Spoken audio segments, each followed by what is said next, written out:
Hello, good evening. Happy homecoming week, Rattler Nation. It's the ONG Strike Zone. I love the way that sounds, man. That is, love that.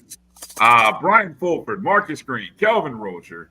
It's homecoming week, Rattler Nation. It's homecoming week, the greatest homecoming in the universe. Happens right in Tallahassee, Florida. And it's happening this week. Brothers, how you doing? Marcus, Kelvin, what's good, man? Kelvin got the shades on, incognito. What's going on? I'm getting ready for homecoming. You need shades in homecoming. Spotlight. For multiple reasons. Multiple reasons. Go ahead, preach. But, what you got? But because it's the greatest homecoming in the world, I don't know why only one person out of the ONG Strike Zone gonna be there. Bam! Hey, bros, how y'all doing? Hey, okay. You heard that, Marcus. Shots fired right off the rip. I see that. Shots fired right off the rip, man. You know, some of us gotta work. You know, some of us ain't so fortunate to just live in the backyard of our beloved university. So there it is. I had to say it. Let them have it, Rattler Nation. Let them have it. Oh, come on now. Don't be like that. Don't be like that. Coming up on tonight's show, we've got a loaded, jam-packed show with some great guests, as always. Coming up here at the bottom of hour one, we've got Colonel Eli Patrick joining us, along with Celebration Bowl MVP Kelvin Dean. They'll be joining us here in the bottom of the hour. We'll kind of catch up, get the latest, greatest regarding FAMU football team, how the fellas are getting themselves ready for this homecoming week after a big win against Southern, getting right back on the winning track. Then at the top of hour two, we've got our good friend Ashley C. coming in from Fang Exchange, FAMU's first NIL collective, and some big news that they made this past week. A great sponsorship opportunity. So we'll bring Ashley on and kind of talk a little bit about that and just the ever-changing landscape of NIL and college athletics. And then our great friend of the show, our AD, VP of Intercollegiate Athletics, Angela Suggs, will be joining us at the bottom of hour two to catch up on all of the happenings, festivities, things you guys need to be aware of for homecoming week. A lot of great news that's been happening, you know, and she's only been a month on the job. I mean, great article by Gerald Thomas today. I saw in the Democrat. It's only been a month, but it seems like it's already been 5 times that amount of time, right? I mean, it doesn't even feel like it's been a month. And so I don't know, get a chance to kind of catch her feelings on that and other things. She'll probably tell you the same thing too. Yeah. Want to remind everybody, if you got any questions for any of our guests, you can obviously, however you're watching us, if you're watching us on YouTube, on MyJBN Online, the Jericho Broadcast Network's YouTube page, or our ONG Strike Zone page, go ahead and leave your questions. I'll make sure to star them for the appropriate guests as we have them. And also, you can, if you're on Facebook, you can leave a message there as well. You can also email the show, ongstrikezone@gmail.com. I've seen a few of you already hit us up with a few email questions, so we'll kind of try to work through that as well. say hello. I want to say hello to everybody watching on X and Instagram Live. Say hello to all of you watching the show. I think you can even leave messages on X that I will read that can get through the feed. Instagram Live is not so great, but if anybody is watching us on Instagram Live, I certainly can pull. I can jump over there and check out the feed as well. Want to thank everybody. Do us a favor real early on in the show. Hit the thumbs up and the like button if you would. Get that out of the way if you're coming in. And if you want to leave a cup of coffee, you can do that as well. Hit that Cash App right there. $ my JBN, my BCSN. Those of you in the JBN YouTube, you can even leave a super chat as well. Drop a cup of coffee in the. All right, fellas. Well, with that said, let's do what we like to do at the beginning of our show. Kind of do a roll call of the folks who have jumped in early, and we say hello to Rattler Nation who has jumped in. All right, so here we go. Roll call. Who do you think's first? Who do you think's first up, guys? Usually it's one of a couple of people that jump in. Who do you think's first? Jimmy Mack. Jimmy Mack. Ding, ding, ding. Yes, indeed. Jimmy Mack. Happy homecoming, Rattler. Appreciate you. Thank you for being a JBN subscriber as well. First one in the building early before the DJ even got set up. Jimmy Mack was already in. Melissa Wilson. Good to see you, Melissa. Hey, Melissa. Thank you for coming in. Meredith. Happy What's up, homecoming. Meredith? Yes, indeed. Thank you for being a JBN subscriber as well. Mitra, happy homecoming, Rattler. Thank you for coming in.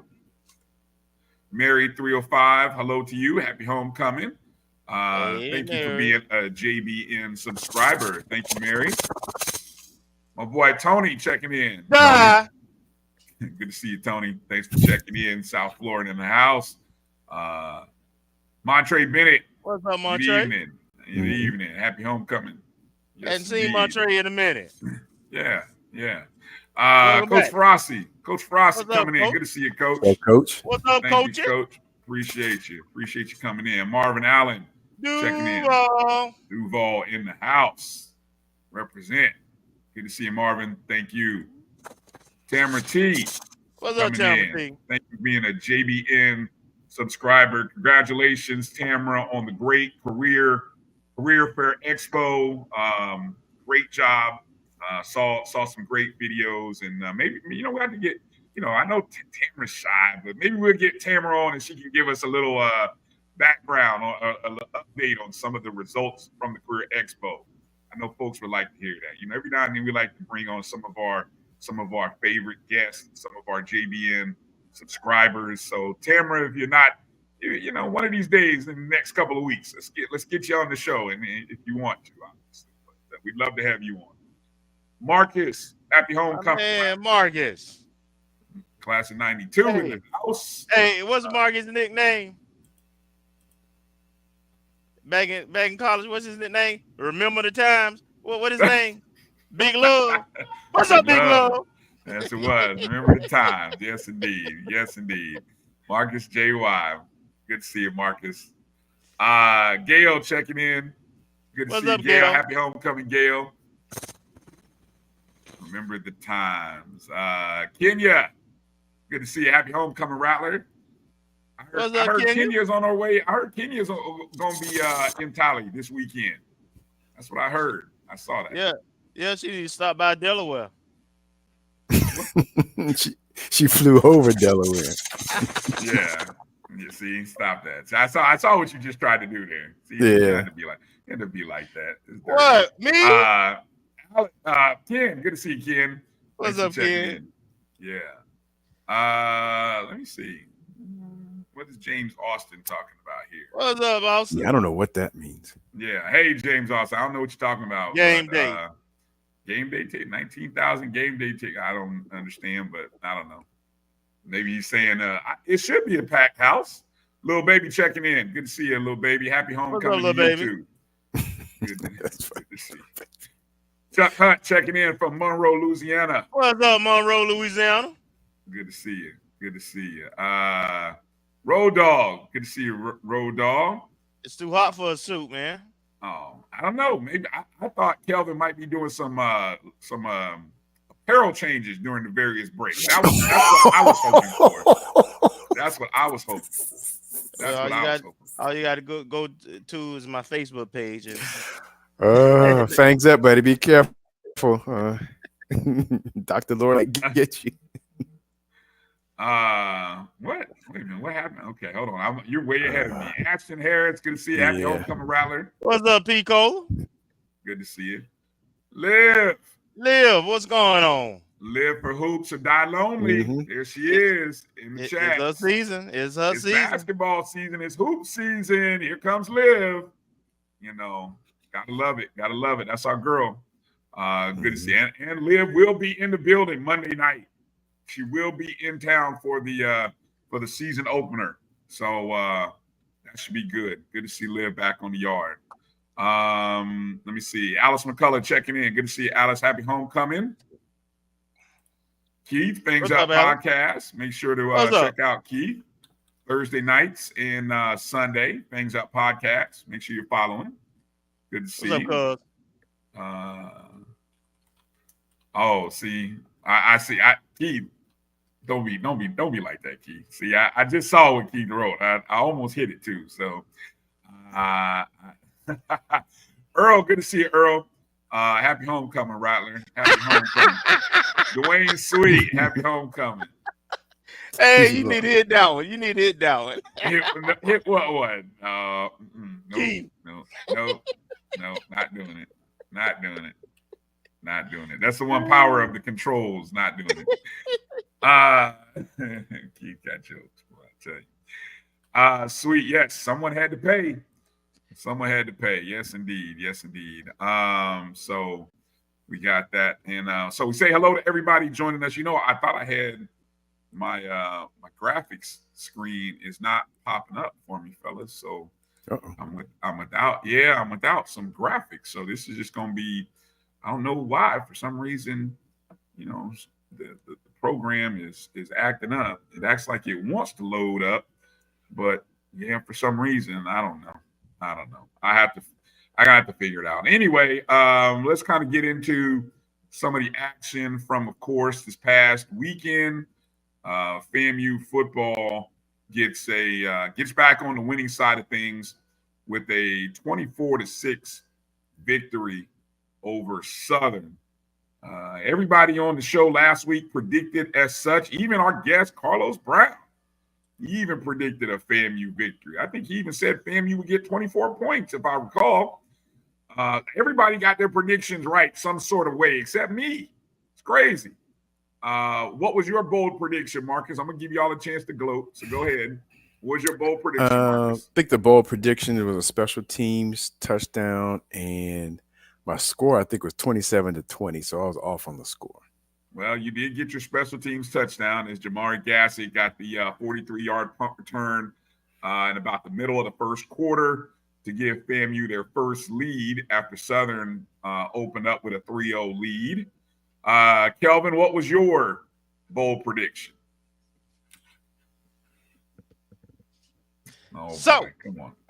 So, my bold prediction was that we would have less, we will hold them. This would be the best defensive performance thus far. We will hold them under 10 points, which we did.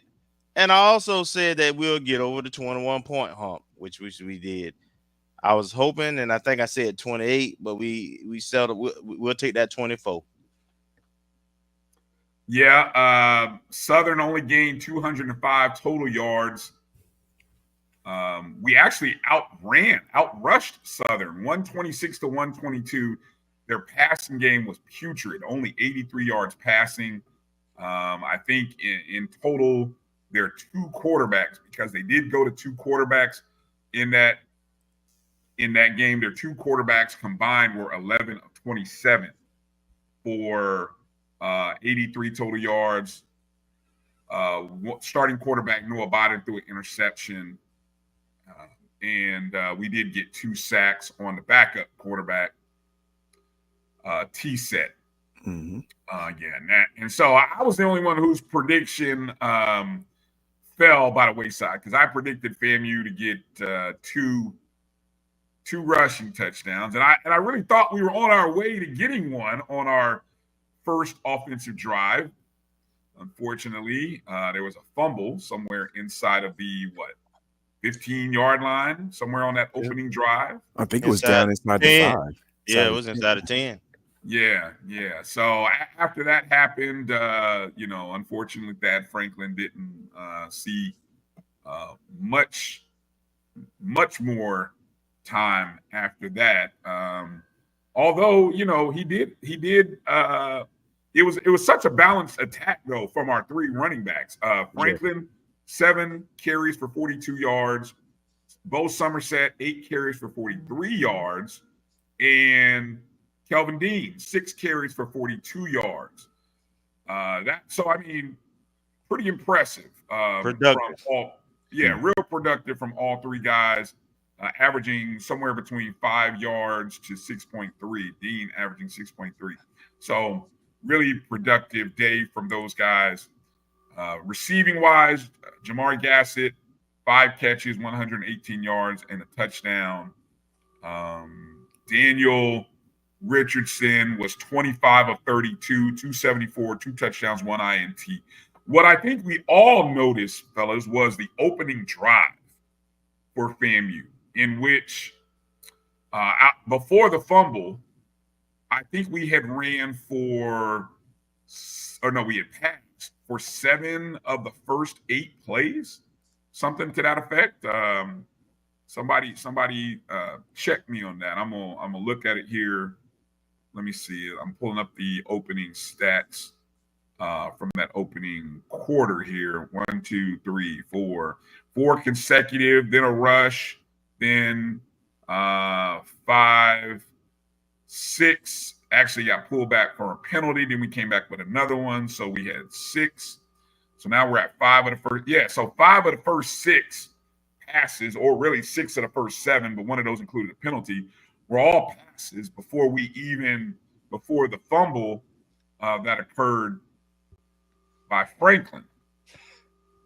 And then I think on our second drive, we came out and passed again with a couple more passes. Let's see, 1, 2. So what do you make of the opening drive to come out and pass the ball, fellas? Well, we talked about it, last game. We talked about it after the Jackson State game.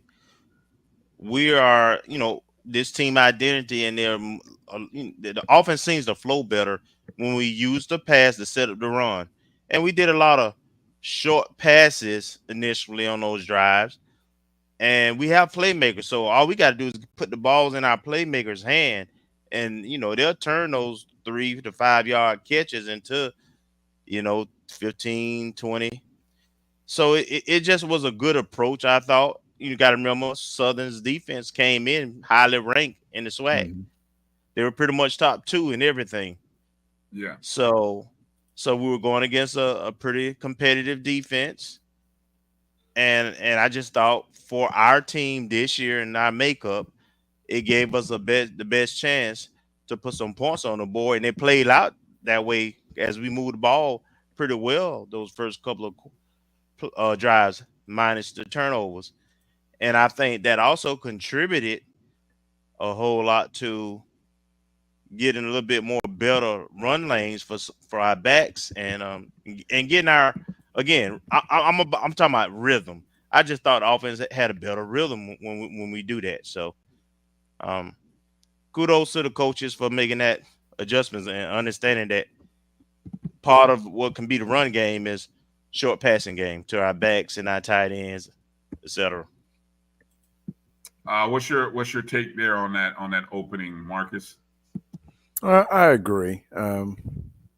I still, and I know I'll probably be in the minority, I still think there needs to be a balance. Well, I won't say I'll be in the minority, but I know there's been a lot of talk about, passing, open up the run. And, with an experienced quarterback, that makes sense.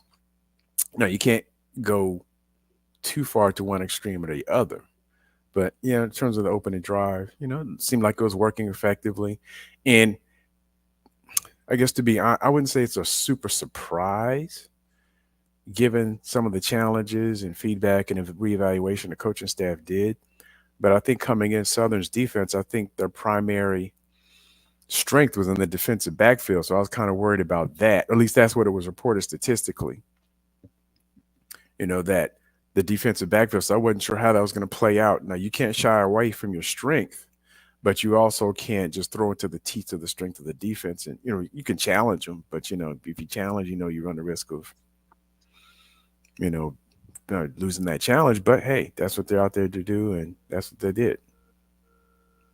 Yeah, I'm in that minority as well, Marcus. I keep talking about the run. Yeah, Kelvin, you can shake your head. I'm in the minority. I believe I'm just, part of my belief is when you have the offensive line that is what we have, the returning starters. I feel like we should still be able to run the ball better. Now, I'll take getting 126 yards as a team. Sure, I'd love to see one guy or two guys really break off. But, I understand in this day and age and this landscape of college football, where you get multiple guys touches, you get some diversity, and you keep guys happy. So I understand that, and I also think I feel like we have a conservative by nature coach because he's a defensive minded guy. I think Colsey's defensive mindset, and traditionally, most defensive people traditionally want few turnovers. They want to set up the pass off the run. I know everyone else is saying the opposite, right? Everyone's saying set up the run off the pass. Well, I think the old school traditional thought of setting the pass up off the run is, I bet it's a little more defensive minded than anything else. So, that's sort of how I end up kind of viewing that. And, look, at the end of the day, we got a total of 400. We doubled Southern's output, nearly 2-1. Mm-hmm. Now I have something to kind of add to that. I don't know if you can share the screen, but I just ran some numbers just based off play call. If it'll work. I'm not sure if the graphic thing will, but I have it color coded. Looking at the, let me see. Let me share that. I was gonna say, we'll let you do it as. Can you click on the set as a PowerPoint? Or, let me share again. Let me share. We're supposed to share the window to kind of go with what we're talking about here. Entire screen. Yep. Okay. That's right. Oh, nope. Window. Oh, I shared this one first. All right. So looking at this. Yeah, I agree with Jimmy Mack. An effective running game to get yards where we want. But if we look at the things here, basically I have a color coded from rushing attempts. This is for FAMU, our offensive rushing attempts and passing attempts. So, we see, and I have a color coded red for the lower number, comparing the rushing attempts and passing attempts. So we see out of the 7 games we played thus far, we've been passing. We've had more passing attempts than rush attempts. 5 out of the 7 games. Mm-hmm. So, that would say, well, we are kind of like heavy on the pass. But when we look over here in this corner, and I'm going to scoot on over, that in terms of overall play calling, if we do a run to pass ratio, it's slightly, just barely to the pass, like 0.94. Mm-hmm. So it's not exactly 1-to-1. It's not exactly 1-to-1, slightly leaning towards the pass, which the numbers show. It's just that, it appears, when we want to run the ball or when we choose to run the ball, if it's effective or not. And I think a lot of it stemmed from maybe a few attempts that we didn't get in some of the critical games. So it could be indicative of where we need to go, but also could be more I would say emotional in terms of like we didn't get that 1 yard. Why did we run the ball? If we would have done this, we would have done that. But overall, if you look at a run pass ratio for all games and for the FCS only games, so if we take out Miami and Troy, it's pretty much the same where we have a slight bias, if you call it that, towards passing the ball, but it's very slight. So it's basically like 45-55 or less, or like 48-52. I don't know what that ratio breaks out to. It's similar to last year. Absolutely. Mm-hmm. Yeah. So yeah, it's following the playbook from last year in terms of trying to balance the run. We're just not being as effective. We may be actually our yards per game is averaging more, passing than last year, but our run game isn't as effective, which makes it appear as though we're not being as effective because we aren't seeing run a whole lot of as many runs. We were averaging 130 something yards last year, 138. If we look at this chart, and this is what I showed last week. 138 yards per game last year, and you can see the green bars show where we were each game. So we haven't gotten last year's number average yet, but you can see at least 2 or 3 times we've gotten over in all 3 FCS games. We've gotten over last year's total offense average at least 3 times. And we did outrush Southern, who's a running team, on Saturday. Yeah. And we still have Valley and Bethune, and we have some opportunities coming forward to get that average up a little bit.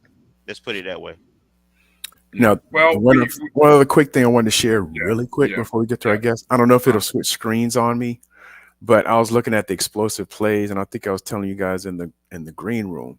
Let me see if it'll let me do that. I might have to just share a different window. That in terms of explosive plays, I mean, we had a lot on Saturday. And explosive plays, once again, looking at wrong one. You're qualifying explosive plays as what? Over 20? Over 20 yards. I'm using the basic definition that Pro Football Focus use. And we went over this a little bit last. So this is FAMU's output. And I could filter on the defense, but on what the defense gave up. But if we look at Southern, the little referee showing touchdowns that we got off explosive plays. But against Southern, we had 9 total explosive plays. 1 run over 20, 5 passing with 3 explosive play touchdowns. 3 explosive play touchdowns and 3 on special teams over 20 yards, and 3 touchdowns, 2 of them being passes and 1 of them being a punt return. So you can see between here and Troy, unfortunately, I mean, we had no touchdowns. We had 6 explosive plays that, we're getting anywhere if we have 7 against Norfolk, 7 against South Carolina State, 3 against Miami, 6 against Troy, only 4 looks like against Alabama State, and maybe 3 against Jackson State. But we did have 2 explosive play touchdowns. So, I mean, the offense, in terms of explosive plays over 20 yards, it either gets us in good position or gets us a touchdown. We seem to be doing pretty good, a little up and down on the touchdowns, but you can see the dip was right around the FBS games. But, we really had a good showing against Southern. And we've got to be able to punch those in too. I would love to if there was a touchdown to explosive play ratio, what would that look like? And because to this date, the 2 stats that are amazing to me still here through now 7 games of the season, 0 rushing touchdowns, which is why I went with my bold prediction was the 2 rushing touchdowns, thinking that was going to be our day. I'm going to tell you now, I'm going back to that well. So I'm calling dibs on that one now, is my bold prediction now. No, Vaughn did say, I want to say somewhere, either in a 220 QB club last week, not this week, or somewhere I read or heard him say that that jet sweep to it did not Goldie Lawrence. It didn't count as a rushing touchdown. Even though I heard him say it did, but he said the statistician may have gotten it incorrect, but that jet sweep to Goldie Lawrence should have been a rushing touchdown. But still, that would only be 1 through 7. Even if it counted, it could be 1 through 7 games into the season, which is Not good. All right. Good stuff, Marcus. So FAMU improves to 4-3, 3-2. What are we now? 2-1 in conference play. 2-1 in conference play, and trying to get. We got to win 6 games in a row to even have an opportunity to get to the SWAC championship game, and of course we need help, whether it be from the team that's in first place or other people beating that team. So, but one game at a time. Got to go 1-0. So with that said, let's take our first break for tonight. Coming up on the other side, we've got Colonel Eli joining us from the Patrick Youth Development Foundation, as well as Celebration Bowl MVP Kelvin Dean. And we'll get firsthand knowledge of what the Tote game is doing to try to see if we can get our first rushing touchdown, legitimate rushing touchdown, not on a jet sweep. I'm talking a legit pound the ball between the tackles and get a touchdown. So we're going to find out what the boys are doing to try to make that happen when we get an opportunity. So hang tight. We'll be back in a moment. You're watching the ONG Strike Zone right here on the Black College Sports Network. If you think all pads are exactly the same, think again. This is Always Ultra Thins reinvented with the Always Triple Protection System. This pad wicks gushes 90% faster, absorbs even more so you can feel dry, and locks odors in. Rethink your pad for up to 100% leak-free and odor-free comfort with the totally reinvented Always Ultra Thins. This is always like never before. The Cuvée Group is a Florida-based marketing and training consulting firm. We help businesses communicate to their target audience and engage them in conversation. We also help to expand their audiences, which will ultimately result in growth for those organizations.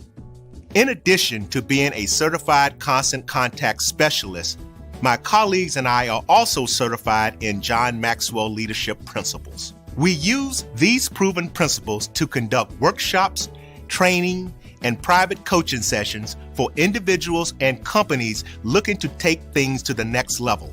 Contact us to schedule a free consultation. Issues today, don't delay, call Cuvée. Nope. Nope. Come on, him? Ooh, I like him.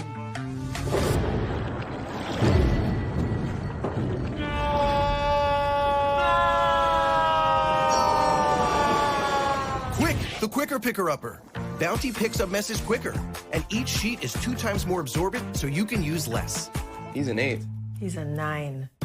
Bounty, the quicker picker-upper.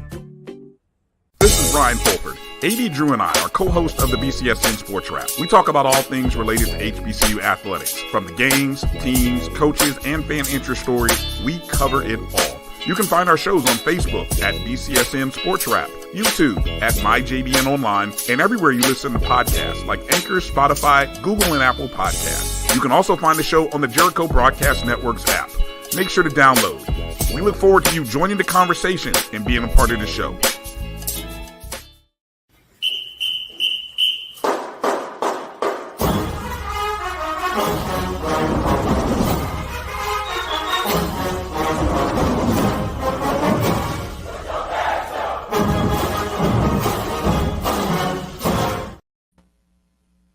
All right, welcome back to the ONG Strike Zone. Bryan, Marcus, Kelvin, and joining us, Colonel Eli Patrick, Patrick Youth Development Foundation. How you doing, sir? Welcome back to the ONG. Hey, what's going on, fellas? Can y'all hear me loud and clear? You sound great. You sound great. You sound Good great. deal. All But right. I'm doing So good, man. how are we feeling on homecoming week? Come on, man. So you storing up energy? You storing up When I energy? looked on my phone, I saw Kelvin in the shades. I said he must be in homecoming mode already. There it is. Man, I'm leaving out at dark 30, man. I got something with ROTC tomorrow morning at 08, and I live about 3 hours away. So I got the truck packed. I went and fueled up before the show, man. So I'm ready to roll. I'm ready for homecoming, man. I'm ready.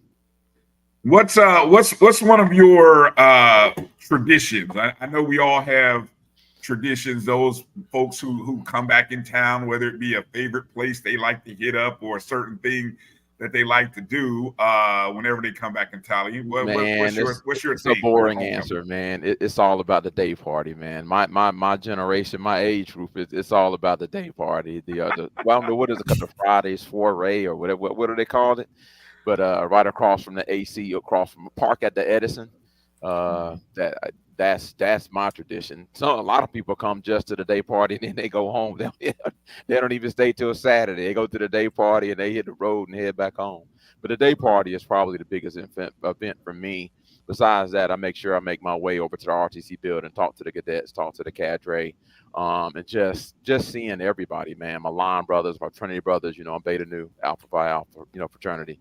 So we get a state of the chapter, see how the younger guys are doing, man. But it's a reunion, man. And there's many people that's dropping like flies, man. I'm going every year because some people ain't gonna be with us next year, man. One of our boys just passed away last week. And man, I'm going every year, unless my wife say differently. Then that's a different story. But she didn't graduate from HBCU, but she understands. I'll just say that. She understands, right? She understands. Yeah. Marcus, Kelvin, what you got for Colonel before we bring in our special guest? You're on mute. You're on mute. Kelvin. I want you to talk about one of your favorite homecoming moments that you can share from any time. Wow. Remember the time, all the way back from remember the times to now. I got one for you. Just seeing, believe it or not, man, this is small too, man. But I don't know if I ever said this on the show, man. But my twins, they are Beta Alpha, AKAs. They went to FAMU, and just seeing them, I think they were coming out of convocation. They were both dressed. They weren't dressed alike. They looked too old for that. But just seeing my twins come out of convocation, man, they were seniors, their senior year. And, that's kind of touching. You know what I'm saying? They fought. Their mother also went to Florida A&M. And just seeing them coming out of convocation, man, I guess you say literally the fruits of my labor have paid off. My daughters, they only applied to FAMU. That's the kind of influence that we had, their mother and I had on them, and FAMU had on them, that they chose. They chose FAMU, and that was their senior year coming out of convocation during homecoming week. And that's that's special, man. Just seeing your kids, there at the school. Absolutely. Yeah, Marcus. You got anything, Marcus?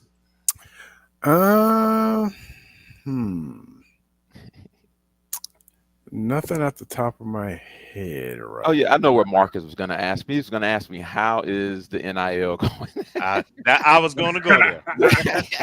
That Marcus is on the tip of his tongue. No, I'll say this before Dean jumps on, man. Two things. Number one, it's been great just being able to compensate the players, throughout the year since April, just kind of join in with the rest of the country with the NIL deals and things of that nature. But I will say, it's been tough. It's been a tough go. We've all raised money, at FAMU, and the alumni, as much as I love them, they haven't shown the love the way we need them to with the NIL. So we still need some funds. We still need them to donate. I'll throw the Just Give 10 link up there in a minute. Yeah. But we need Rattlers to support. We're gonna try to have a big fundraiser coming up maybe after Thanksgiving. We haven't announced anything yet, but we're gonna try to do something because we just want to stay competitive. And I did to say two things. One is just being able to work with the players. That's the second thing before I forget, just being able to work with the players, establish more of a relationship. My son played college football, so I kind of look at those guys, as my kids. Now I definitely have players that I kind of focus on during the game. I watch Dean when he gets the ball. It's not often that you watch somebody blocking, but I got JG, he signed, got Grable, he signed. So I watch those guys, man, because I feel like I'm watching my own kids, and it's just kind of strengthen that relationship with the players. But the message I want to give is, if we're going to stay competitive next year in all sports, we got to really do a better job with NIL. Me and Ashley, man, we're working hard. She's working with the Fang change. I'll work alongside with her, but we got to do a little bit better there. But I'm just glad I'm in position to help the players out. It brought a question up in my head as it relates to NIL, and maybe I'm sure we have Ashley on later. We can even touch on it as well. the businesses, do you feel like you mentioned alumni, but there's also businesses or alumni ran businesses? Like I know when we talked to Dean's got a great deal with Krispy Kreme. Yep. And that's I don't know, that feels rare, but it's out there. It's a possibility. It's a great example of what can be done. It is out there. No, it is out there. I've met Okay. with I've met with AD Suggs a couple of times, and we talked. Obviously, we talked NIL both times. That's one of the things she's going to look at, because we have not tapped into the small businesses in Tallahassee the way we need to. We have started conversations with them, but we haven't been able to close the deal with hardly any of them. So that is still, in my opinion, that is an untapped market. And that's why if I can focus on the alumni, then the AD Suggs doesn't have to worry about the alumni. She can go get corporate dollars. She can talk to small businesses, because everyone knows the rules change where athletics can broker deals for the players. So she can't obviously she can't give any money. They can't donate directly to the school, but she can broker deals with these small businesses. And we did talk about that.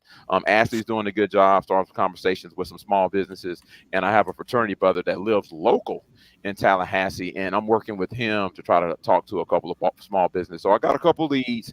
It's just closing the deal. But yes, that is a viable option. So if someone is listening to the show today that has a small business, or that knows someone that supports FAMU that has a small business, they can get in touch with me or Ashley, because they can go through either the foundation, mine is 501c3, or they can go through the Fang exchange. They can go through either one of us, and we'll definitely get those funds to the players. Good question. Right. Well, let's see if our next guest is available. I'm kind of looking in the green room, making sure that he's there. I don't know if he's if we're going to go. Yeah, there he is. Okay, here we go. Let's bring in our next guest, friend of the program, none other than Celebration Bowl MVP, the Dean himself, Kelvin Dean Jr. JD, how you doing, Kelvin? What's up, man? What's up? How y'all doing tonight, man? What's going on? All right. All right, man. Thanks for coming back on the show. While y'all introducing me, I need some old people that's watching to go grab this shirt. They got this shirt right here. It's a nice looking shirt. Got the guys on it, man. Support. Yeah, No doubt. That shirt. That's the shirt that you guys did in partnership. Yeah, Fix My Soul. And if I'm not mistaken, I saw that he set up. He's got a pop-up shop, a pop-up store. I don't have the location. It's a store. I'm pretty sure it's either in the mall or somewhere around campus. He put some of the shirts in there. Also, he was at Market Monday like 2 days ago, 2 days ago. I popped out there and saw him, just advertising the merch. A few people got some of the shirts. And he also did a thing at Set Friday a few weeks back. So like we pushing it pretty hard. We're trying to get it out there to the students and stuff. We just got to kind of get it on like the medias that everybody have, like Facebook, Twitter. We got to push it a little bit more on those instead of just Instagram.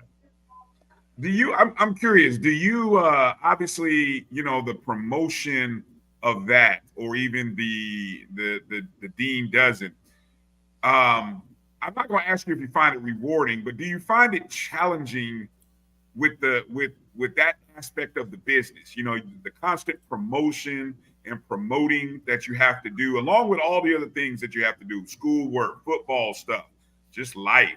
I mean, are you finding it challenging keeping up with all of it, or just give us a little background on how you manage all of those tasks? Well, it started by doing stuff like this since I was 15, 16 years old as a freshman in high school, just kind of being like a star player, getting so much attention. Had to kind of get used to that. It's easy. I'm a social person, so like it's nothing for me to go post, tell somebody to go buy a shirt, see them in person, tell somebody to go buy a shirt or wear it like this. It's not hard at all to make sure, like, especially, I'm getting money for it. Like, who's not gonna work for their money? Like, I'm gonna work hard as I can to get every dollar. So like, at the end of the day, I got to earn mine, you know what I'm saying? So I'm going to do whatever I got to do to promote the shirts, promote the Youth Foundation, Fang Exchange, whatever I got to do to try to help myself and help them at the same time. That's what's up. What do you got, Kelvin? Well, I got my Krispy Kreme hat on, and I will be picking up quite a few Dean dozens. It's a on good week right Saturday. here, man. Listen, I need everybody to get 4. Don't even get 1, get 4 and That's pass right. it out if you don't want all of them. Get 4 every time you pull up to a Krispy Kreme. If you see 2 Krispy Kremes, just stop by both of them. There you go.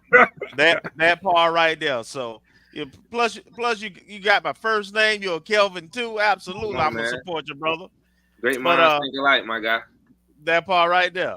So talk to me about the game Saturday and the thought process leading up to that game, having lost your first game against a HBCU in about 2 seasons now, and a SWAC East opponent. What was the mindset going into a Southern game? And and specifically what I'm asking is, did y'all kind of just wipe that previous week? Hey, that's done. Ain't nothing we can do about it. So let's focus and let's not let 1 become 2. That kind of mentality. What was the spirit? Well, our first focus was, we let 1 go. That was a tough one. We know we should have finished that game. And at the end of the day, we got to execute. Certain stuff don't always look good to people that aren't knowing the plays that we run. You know what I'm saying? So, we lost 1 and gave 1 away by simply our execution. And our first focus was, if we went out and whatever happens with them, we can still do this. So just keeping all the guys up, not making them realize like, okay, maybe we won't go to a bowl game, but if we win out, we can do this still. So kind of just keeping them in a championship mindset was the first thing we started drilling into their head. And then as far as like the difference in last week and this week, I feel like some of the leaders stepped up and talked to the coaches, like, let's get the playmakers the ball, like kind of like we did last year. Like you saw a few guys. Even myself, I got some free releases, some stuff in open space that actually showed I can do. You know what I'm saying? Got to show a little bit of my game. Saw JP, Jeremiah Pruitt, got a couple catches. Right. Just stuff like that. Letting the playmakers come in and impact the game, kind of how it went last year. And I feel like that's a real key to winning, allowing those guys to just show up and show out. Good stuff. And I did notice that. Absolutely. What do you got, Marcus? Oh, Mr. Dean, thank you for coming on. I guess I have 2 questions. One about the game last week in terms of Southern. Given, I guess, their performance the week before against Alcorn and I guess their national ranking in defense, were you, well, I don't want to put words in your mouth. To what degree did you expect things to happen the way they happened in terms of the end result? And the second part of my question is related to NIL in terms of kind of shifting gears. What is the most surprising thing you've learned about business and marketing as you go through the NIL process? I'm going to answer the NIL one first, and then I'm going to go back to the game. NIL is something like, you got to first off make a name for yourself. You know what I'm saying? Like, you can't just say, I want NIL, but ain't prove nothing, made play. Like, you know what I'm saying? You got to get people to love you. You got to be liked by a lot of people that want to support you. And then you got to first off try to find the right people that's going to put you in position, like agents and stuff like that, business people.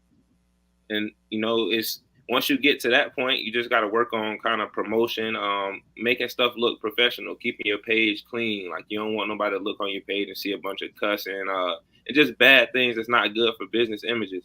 So it's all about staying professional when you want to gain and maintain deals. Like, I did a pretty good job of keeping all of mine, just because you can't go look on my social media and find nothing bad, anything bad I posted or tagged. And like, I learned that as a kid, like, keep your media clean if you want to be big time, because people will go back 15 years and go search your page and find something bad when you make it. Crazy, right? And the game, we changed some stuff up this week that week at practice. It was more like good on good, letting me personally, like in the starting O-line, go against the starting D-line a lot more. You know what I'm saying? So in the game, they wouldn't be not used to that speed. Like, we got a nice D-line, so when they go against them at practice, the game ain't gonna be no difference versus going against a scout team guy that's maybe not ready or is in the developing process. So I feel like the schedule change and the stuff that we added really increased our defensive line, offensive line play, run game, you know what I'm saying? And just being able to stop the run game. And you saw, like, we had a little bit better run game last week. Mm-hmm. Yeah. Oh, thank you. Yeah, definitely, we outrushed Southern, who had just come off of a nearly 300-yard performance. But But Kelvin, I gotta ask the question that's just hanging out there for a lot of people. And it was my bold prediction last week, man. I believe that we're gonna get some rushing touchdowns. I was counting on 2. We still are sitting at 0 though. Is it coming this week, man? Is it coming? Is this the week we're gonna, not to put any pressure on you or anything, or the offensive line, or your fellow brothers in the tote game? Is this the week that the rushing that we're gonna get the rushing touchdown this week? I believe we will, as long as we, stop throwing touchdowns every time we get to the 30-yard line. You know what I'm saying? Get close to the end zone to run the balls. Like he always throwing it deep, the ace card, gas it. Like y'all see, like y'all was saying earlier, I was listening. Y'all saying we got a lot of explosive plays. It's like, I mean, I don't think I had, but maybe one run inside the 10-yard line this whole season.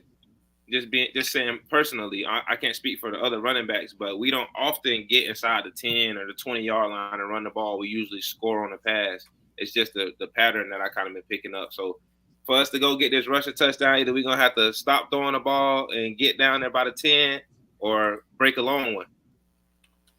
First but I feel world like problems, this will be the week that we get it done.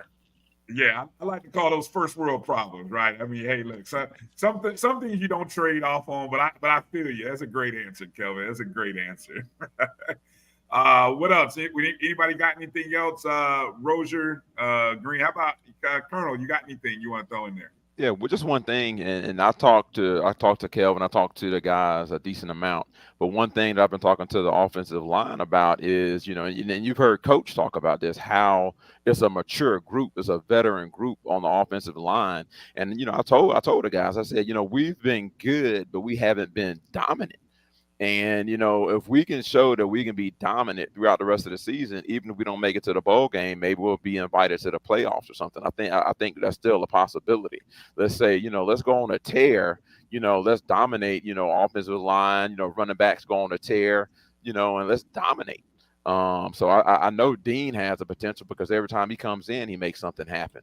So, that's my conversation mainly with that line, because if you're not going to win up front, then we're going to struggle. And I'm not saying we struggle, but I think we can do even better than we have done, so that, the running backs can break a long one, or, just a long drive. Let's say, passing game is not going well. Then, hey, let's start handing the ball off and let's be dominant up front, so that Dean and some of the other running backs can get some more yards on the ground. I'm just looking forward to the game. I know hopefully I think this will be the breakout game where the line is dominant. We'll get those couple of rushing touchdowns, maybe for one of my boy here, Dean. I love to see that. I love to celebrate that.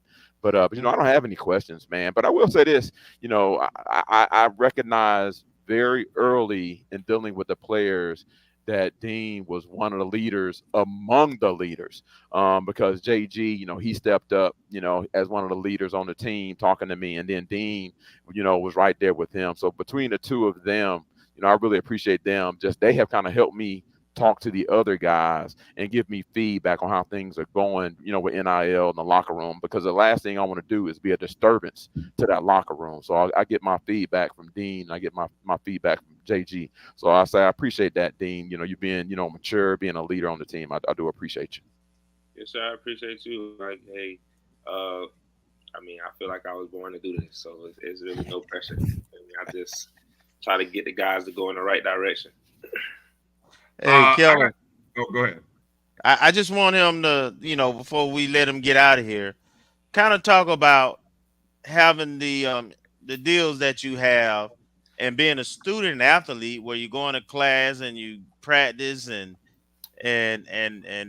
games where you don't have a chance to work or earn extra income. So NIL deals. Tell Rattler Nation, because there's going to be a lot of us here this weekend, and we need to sell them shirts. We need to get them donuts. Tell them, how those deals help you personally. I'm gonna be so honest with y'all right now. When I got here last year, I didn't have any NIL deals. I was working at Academy. You feel me? I was working 5-6 hour shifts. Me and Jacquez Yant. You can go ask him right now. We was working. When this came along, it helped me out a little bit. Like, you know what I'm saying? I could pay my power bill without having to go to work. I could pay my my Wi-Fi bill. I can take my girl out to eat. You know what I'm saying? Just little certain stuff that I ain't got to use all of my money to do, or actually I ain't got to take my time up and go work. I can just post, tell people to go do this, and I just got to make sure I uphold my part on the field. Obviously, you know, they don't want to support nobody ain't out there doing nothing. You know what I'm saying? So, like, as long as I feel like as long as I go out there and do my part on the field, and then the promotion will take care of itself. Yeah, I just thought it was really important. You know, a lot of times when you talk about money and giving and so forth, people seem to respond when they hear, you know, how it impacts, you know, how their money impacts people's lives. And so, you know, I thank you for sharing that. Yeah, because, I mean, it's not easy, but, like, I'm a graduate, so I feel like the position I'm in right now, I worked really hard to get here. Like, I graduated, did all of my classes, so now I don't really have to too often go to the campus. You know what I'm saying? I can do my classes online. And, you know what I'm saying? I go up there for meetings and stuff, film and stuff like that. But I got to the point where now my class is online, so I don't have to too often go up there and sit in the classroom and do my work. You know what I'm saying? I can sit right here and do it at home. Okay, good deal. Bryan, make sure you put the link up to the Patrick Foundation too. I did already did that. I did put the link in the chat, and I'll do it one more time. But we got so I'm gonna ask two questions here, Dean, before you go. One, now I know you're not supposed to, you know, you're probably not supposed to talk about homecoming because your focus is on practicing the game, and homecoming's for us alumni. But quietly, nobody's watching. Nobody's watching or listening. What's your favorite part of homecoming week, either pre or post game? What's your favorite part? You've been through it one time already. So what's your favorite part of homecoming week? I'm gonna just go back from last year. I scored, so going to the parties after was amazing. Like, I got a touchdown. You know what I'm saying? Saturday night, you don't go out during the week. You lock in because at the end of the day, we still got an important game. It's conference, so we need to get every win. You know what I'm saying? But Saturday night, like, hey, you earned it. You was disciplined throughout the week. Let's go out and, you know, have a fun night or whatever. Make sure you get home safe. Take care of your brothers. Don't get into nothing crazy. It's just that simple. You know what I'm saying? Don't put yourself in a bad position. Just make sure you get back to practice Sunday night. Amen. Great message. And look, I got something for you. Now, no pressure on this, Dean, okay? So don't go in the locker room and talk about this. But our guy, Mr. Campbell, has put a challenge. He said he's donating 50 to the NIL fund with a touchdown. And then we got a match. Sam Gilbert's matching it. I need 8 more. I'm pitching today. I need 8 more. Oh, wait a minute. Dean, what's your number? My phone number?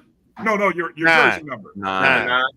9 more. Is that 9? Yeah, I need 9 more Rattlers to match right there. So if this right here, if I get 9 more, that's a total of 10. So we got 1. We need 8 more to match right here. That with the there's Kelvin with 1. So now we're down to 7. We need 7 more Rattlers to match the $50 to the NIL fund when we score that first touchdown. That's the kind of stuff we talking about right there, Rattler Nation. So shout out to Rattler Nation, man. Hey, listen, we're gonna make that thing happen. We partying in the end zone, man. Make sure y'all get ready to turn up. We having a party again in the end zone. You know, don't get a penalty now, but I mean, you know. Man, listen, I thought I was all the way off on the sideline. I ain't even realize I got a penalty till coach put me on the headphones. Like, act like you've been there before. The energy was just too good. You know, I done got my first one of the season. It's been a long year. You know what I'm saying? So that one felt get to the sideline. I'm gonna have some momentum coming from that. Yeah, wait till you get to the sideline. But yeah, definitely it's coming. So, you know, we're looking for 7 more Rattlers to go ahead and match that, and then we'll be good to go. All right, and let me see. Oh, now we're down to 6. Meredith said she'll match, so now we're down to 6. Oh, Marcus he'll match. We're down to 5.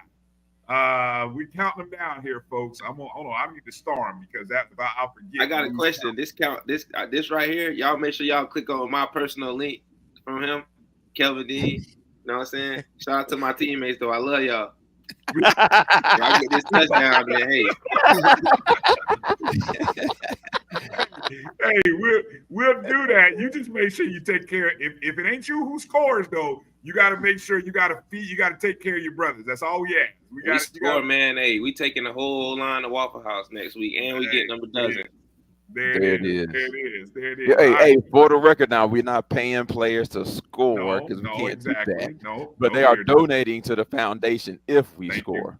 Thank you. That's right. That's for the record. We want to make sure we say that right. Because we don't know who out there. They record this show talk about, they paying players to score. Nah, they're going to donate to the foundation. And the foundation we'll definitely, take care of the players the way we need to.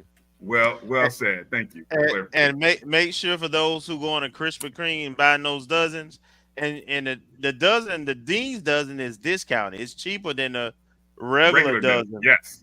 So make sure when you go to Krispy Kreme, you go to anyone in Tallahassee, make sure you ask specifically for the Dean's dozen. Y'all see a poster. Y'all might see a big Dean, big head out there this weekend or whatever, man. Take a picture with it, post it on the Bragg Live for it to come up on the screen. You know what I'm saying? So some more people that might not have saw it can see it. We got you. Hey, man, have a good rest of this week. Stay locked in and focused. Congrats on the win Saturday. I know it's 1-0, so our focus is now shifted to Texas Southern, and a big game because they're coming off a win. We're coming off a win, so they got aspirations in the West. We got aspirations in the East. Should be a great atmosphere, and we just wish your teammates, good health and much success on Saturday. All right. All right. Thank y'all. All right. We'll talk after. Y'all have a good Safe, night, young man. Yes, sir. All right. Yep. Good stuff. Always there. Always enjoy talking to Kelvin Dean. Somebody, I know Ashley is going to be coming out. If we can get that link, I saw somebody ask about the link to buying the T-shirt. So yeah, I tried to put it in there. I tried to put "Fix My Soul" in there. It's not showing up. I don't know if I put a character. I don't know where else it is. Maybe I know maybe on her website or her Instagram. She's really got a good presence on Instagram. So Fang, there's something right there. Yeah, I will. Yeah, Fix My Soul and Fang Exchange, I think both have a link to buy the shirt. So Ashley's Fang Exchange Instagram, I don't know what the exact address is, but definitely. I will make sure to put it up. Next segment, we got Ashley coming on talking Fang Exchange, and I will make sure to put the link up in the chat. And appreciate the folks who are asking about it. I see somebody else double. I think we may have 10. We may have our 10. This is great. I see Vaughn coming in saying he'll match. I know Colonel, you said you match. I think we're almost there. So I'm gonna do it. Make sure we give them that Just Give 10 link. Yeah, I did put that I'll make it Just Give 50 link if they want it. Hey, but in that link, they can put the amount they want to put though, so they can use that same link. I got you. I'll make sure to put it up here in the break. All right. Any last words? I know you got an early morning, Colonel. Any last words here before you end our segment with us and get some rest so you can get on the road and get up to Tally safely? Yeah, just appreciate you guys for having me on the show again, man. Just looking forward to homecoming. I wish everybody safe travels to homecoming, safe travels back, and may as well do it how we do it. Let me see. I don't even know if I can get my fingers right. Let's get that win while we at it. Hey, just do the fangs up. Yeah, just keep it simple. Just keep it simple. You know, these kids and all these little they think I'm throwing gang signs. I'm in trouble. Yeah, man. Yeah, you're like, what they doing over there? Yeah, let me do the thing. You're right. Appreciate y'all, man. All right. Appreciate you. Safe travels up to Tally. All right. We'll talk soon. It. All right. Good stuff, guys. Let's go ahead and get into our break. We're a bit behind, so we can go ahead and go to Ashley here coming up on the other side. Talk about Fang Exchange and one of an exciting new deal that she has partnered with a great distiller. And I don't want to give too much away. So let me stop now, and I'll let Ashley kind of tell a little more. And I'll see if I can get a couple of those links up here in the chat for those who are curious.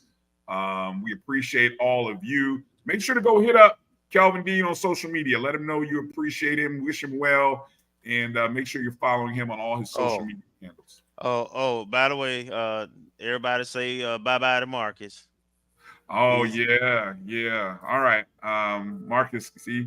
All right, Marcus, any last words as you get ready to head out? I guess two things. We did get two commitments. We got one in volleyball. Actually came in over the summer. A young lady out of Virginia, and a softball commit. I think Amaya Ramos. I think that's how you pronounce her name. Coach Beal's first signing recruit? The first one we've seen. I mean, we don't know. Okay. There could be some other folks that we haven't seen, but she's the first one that I came across on social media. And she's 25, 26, right? Mm-hmm. Okay. Good stuff.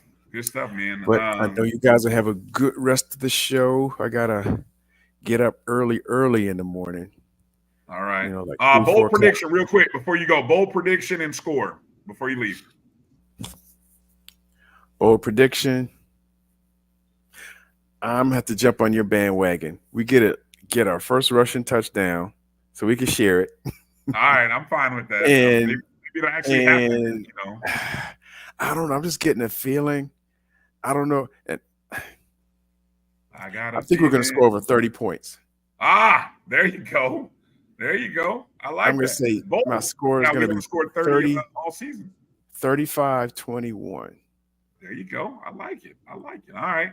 35-21. All right, good stuff. Marcus Green, ladies and gentlemen, and we'll catch up with him a little later. Good stuff. Make sure you're following him at Decatur_G on socials. We'll be back on the other side of this break. Ashley will be joining us from Fang Exchange on the other side of this break. You're watching the O&G Strike Zone right here on the Black College Sports Network. It's never too early to plant the seed, to share the tradition, and instill a sense of pride in your HBCU with your little ones. HBCU Pride and Joy Children's Boutique helps you share your school spirit with a wide selection of adorable kids' apparel and accessories officially licensed from your favorite HBCU. Visit hbcupridejoy.com and follow us on all social media at HBCU Pride Joy on Facebook and Twitter.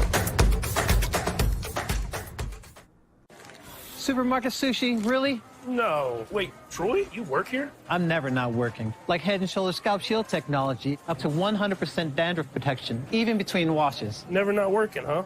Oh, Troy, you're such a good teacher. Yeah, I know. Never not working. Never not working. Never, ever not working. Are you serious? Never not working. Dandruff protection that's never not working. Head & Shoulders Scalp Shield technology. Hey, grab me one too.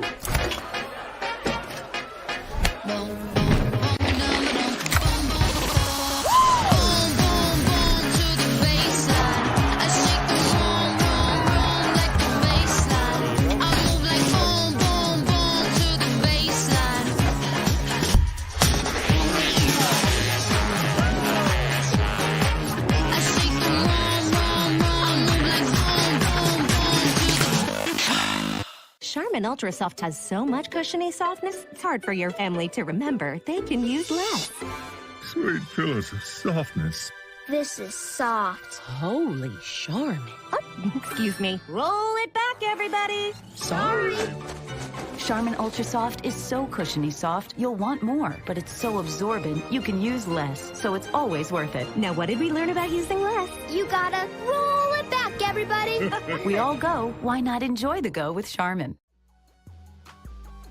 This is the Dean of the College of HBCU Sports, Kenyatta Cavill of Dr. Cavill's Inside the HBCU Sports Lab with Mike Washington and Charles Bishop.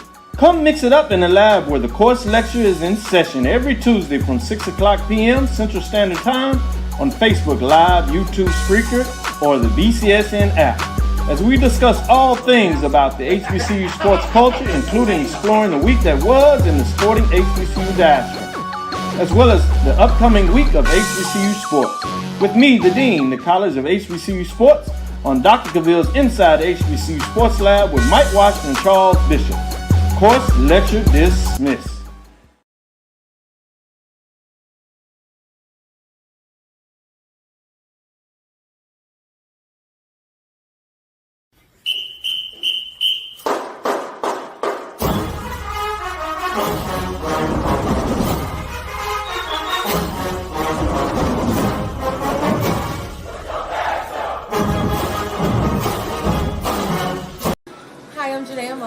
Greetings, I'm Kiana Watson. Hi, I'm Zoriana Hughes. Greetings, I'm Nia Morgan, and for all things FAMU Athletics, check out the Orange and Green Strike Zone on Wednesdays at the Black College Sports Network. Go Rattlers! I always love it when the volleyball or when the softball girls yell a little twinkle there. All right, welcome back to the O&G Strike Zone. Bryan and Kelvin now, joined by Ashley C. FangExchange.com. Ashley, what up? How we doing tonight? Oh, you're on mute. You're on mute. There you go. Give her a second. Sorry about that. Doing good. How y'all doing tonight? Oh, lovely. Well. Doing great. Doing great. Wonderful. I see you made a switch, Kelvin. I see the hat switch. I got and a shirt. And a shirt. I gotta represent. I'm on message. I like it. I like what I see.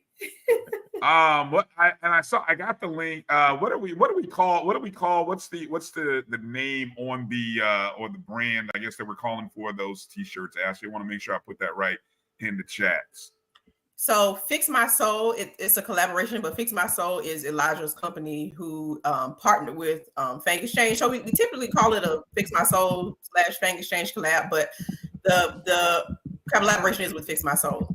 And that's the website as well, where you can go and see where the shirts can be purchased.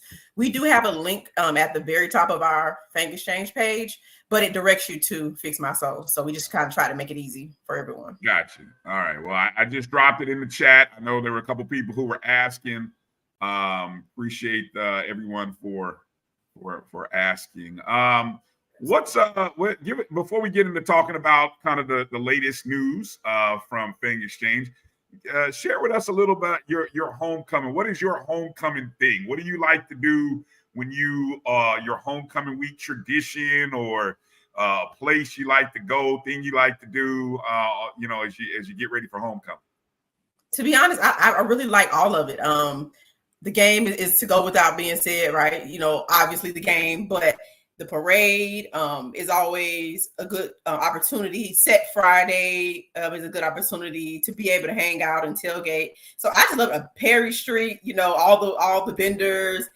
I really love, literally, I immerse myself into everything that comes with FAMU's homecoming. So it's not anything that I don't try to be a part of. And I'm a Tallahassee native, although I'm not, located in Tallahassee anymore. I grew up around this. So this is no stranger for me. I grew up right down the street from FAMU. My home church is 2 streets behind the stadium. So we're always tailgating and walking 2 blocks over, parking, things of that nature. So it's just a family tradition for me. It's like another day, but with high importance and expectation, because it's always a good time. And being an alum, then it makes it even better because you get to see those people that you may not see often, and it just becomes a big reunion.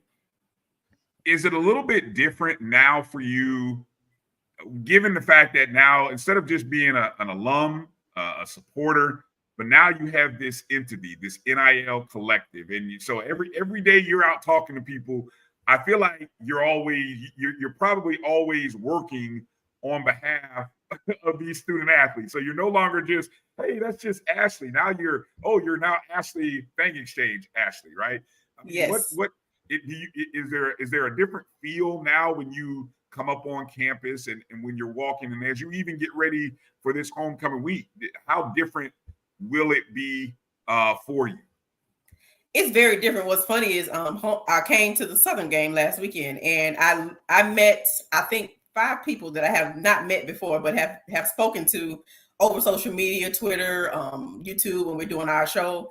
And so, and it's funny because all of them were like, Ashley. And I'm like, hey, how you doing? Because I'm just used to speaking to people. You don't recognize people all the time, but my family's from Tallahassee. Most times somebody knows somebody within my family. So I've just been growing up accustomed to speaking to people as if I recognize them. Then they'll say, you don't even know who I am. I'm supposed to be on Twitter. I'm like, I don't know you, but I know we had to know each other. So it's kind of different for people, not so much people that I've already known, that you run into, and it's like a big family reunion. For the people who you don't know, or you're just walking right next to, and you don't know, you've been talking to them on Twitter and Instagram and Facebook and YouTube all the time, and they recognize you. So I feel like homecoming, it'll be a lot more of that, which is interesting. I enjoy it because one thing that I got an opportunity to do is connect with people that I did not connect with while I was at FAMU. Some are older than me, so they weren't there when I was there, but there are some that are within my age range that I perhaps didn't get an opportunity to connect with. So this is an avenue for me to just meet new people and know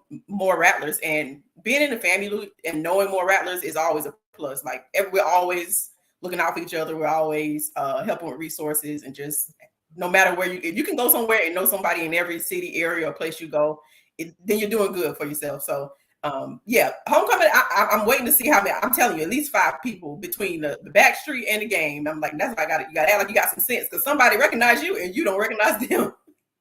Right, and you gotta avoid EA. You gotta avoid people like EA who just like You know just what? continue You know to what's harass funny? the heck out of I'm you. glad you brought EA up. I met EA in Jackson. Oh, you did? Yes, EA recognized me in Jackson, and I had no clue. And it's funny because I had a whole nother image of what I thought EA would look like. That's the funny part. I was surprised. Me too. Me too. Yeah, EA, but EA, if he's gonna be at homecoming, I'll be happy to see my guy EA. We've decided to be friends now after we've met each other. So yeah. High school rivalries run deep, boy. I tell you, man. I tell you, boy. Absolutely. Especially with EA, because EA pretty good athlete, and he played all the sports. So right. Yeah, he was. So I'm like, hey, I love the banter between EA. It's fun. No, for sure. Well, what you got, Kelvin? What you got? Well, I want you to talk about the new partnership that you have. I'm familiar with some of those guys, and I can neither confirm or deny that I've tasted the product, but I will say it's very smooth. It's what I call a sipping, meaning all you gotta do is add ice. You ain't even gotta chase it, and that's rare with a lot of vodkas. But go ahead, talk about that. So the opportunity presented itself to partner with Social House Vodka, and of course we're all ears when there's an interest there to make a partnership. And as you can see here, the gentleman who made this post here is Kahadra. He's one of the vice presidents of the company, and he was very and still is very adamant about supporting FAMU, specifically supporting HBCUs. Although he's not an HBCU graduate, he has a real mission, and that's why representation and people who care about what we do at FAMU and even other HBCUs, because this will open a door for some other people in the HBCU space to kind of gain some partnership. Like we look at NIL and I early on I got a lot of, and sometimes people probably still think that we don't have a space in NIL as an HBCU, as an FCS school, based on the way the market goes, the way the talent goes, and the way sometimes the businesses are. But doing something like this, doing a partnership of this magnitude and this nature, kind of shows other businesses that, hey, we have a base, we'll support, we are worth and are valuable to what product or service you may have. So we couldn't, not do this. And it was a perfect opportunity to kind of get in and be the first. If you look at social houses on the website, they have about 9 institutions that they have this partnership with, and we are the only HBCU. All Power 5 level institutions. So that just speaks volumes to what they think about us as an organization, as a university, as a fan base, and our brand.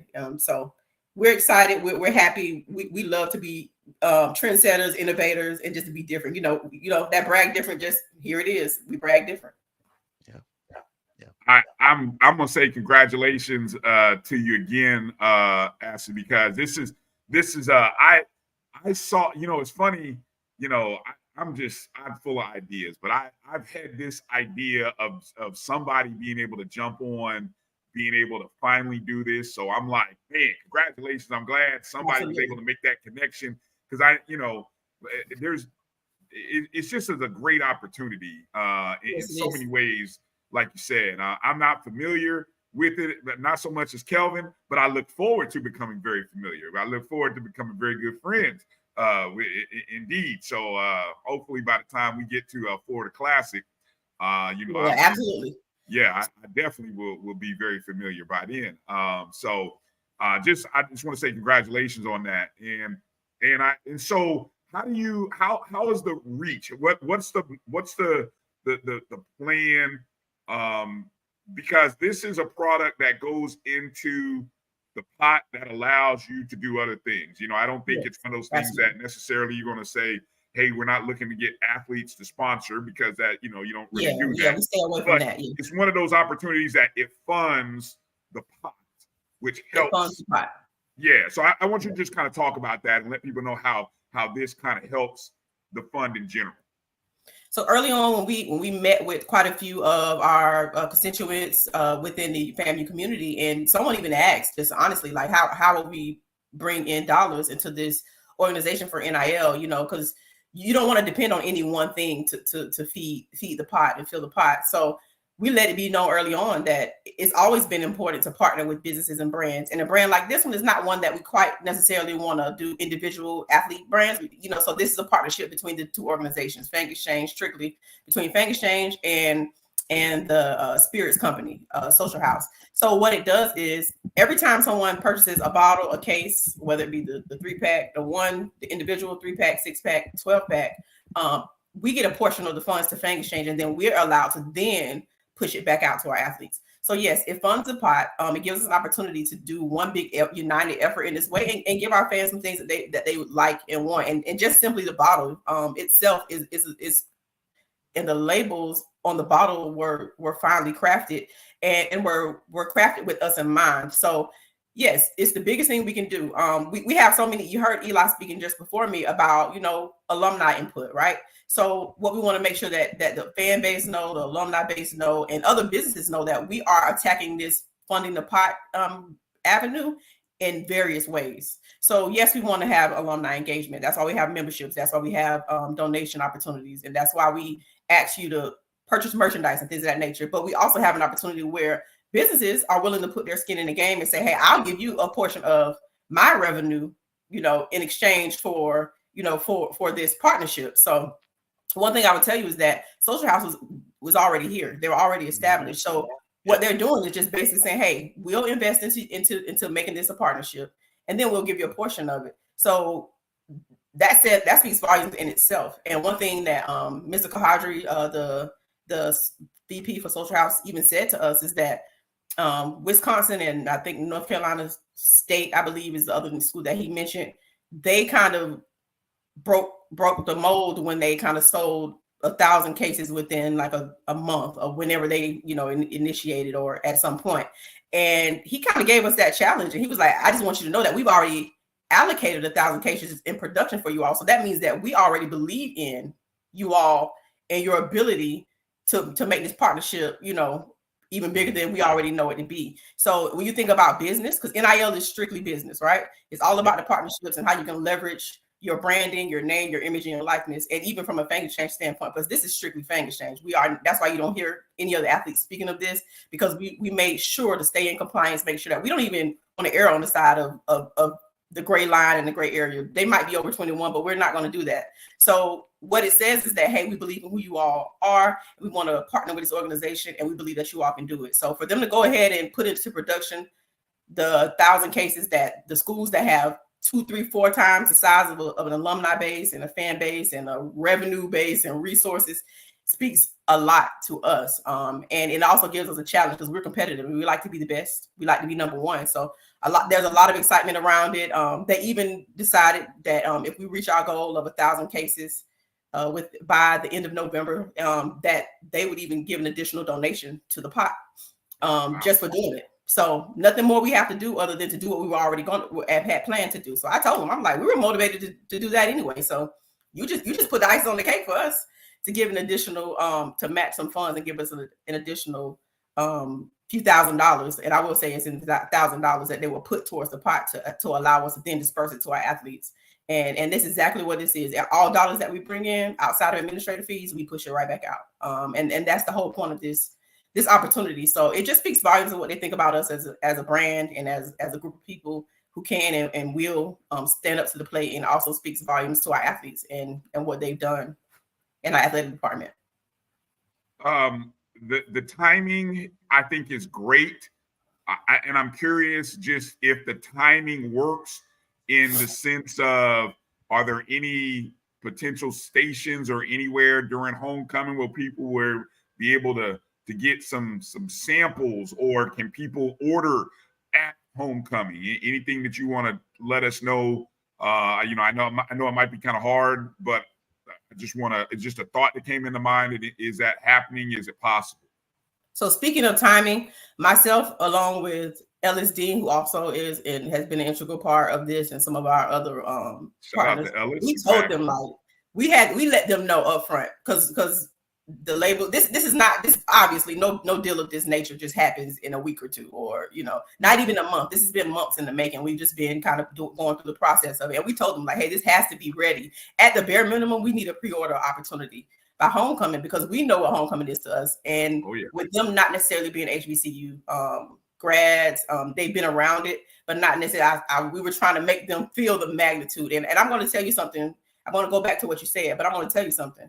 They allocated cases to us, and we know we do. They have not even made it to Tallahassee yet, and they're gone. They've already been sold. All but one, and that's because we had to make them let us keep one case so that we could, for us to keep. Which that's the magnitude of, and I said we tried to tell you. We tried to tell you what homecoming meant to us, and not just homecoming, but what our colors mean to us, even orange and green. What our brand means to us, and what this represents. So this is something that they're seeing it, and it was in motion. It was in motion yesterday, and I think they got to see firsthand what we had been telling them all along. Like, you got to get this thing out there. So the actual, most people have been going online to individually get bottles and or cases or whatever account you choose to buy. It's affordable as well. It's very affordable for a quality product. That's not one thing that you'll get out of this brand.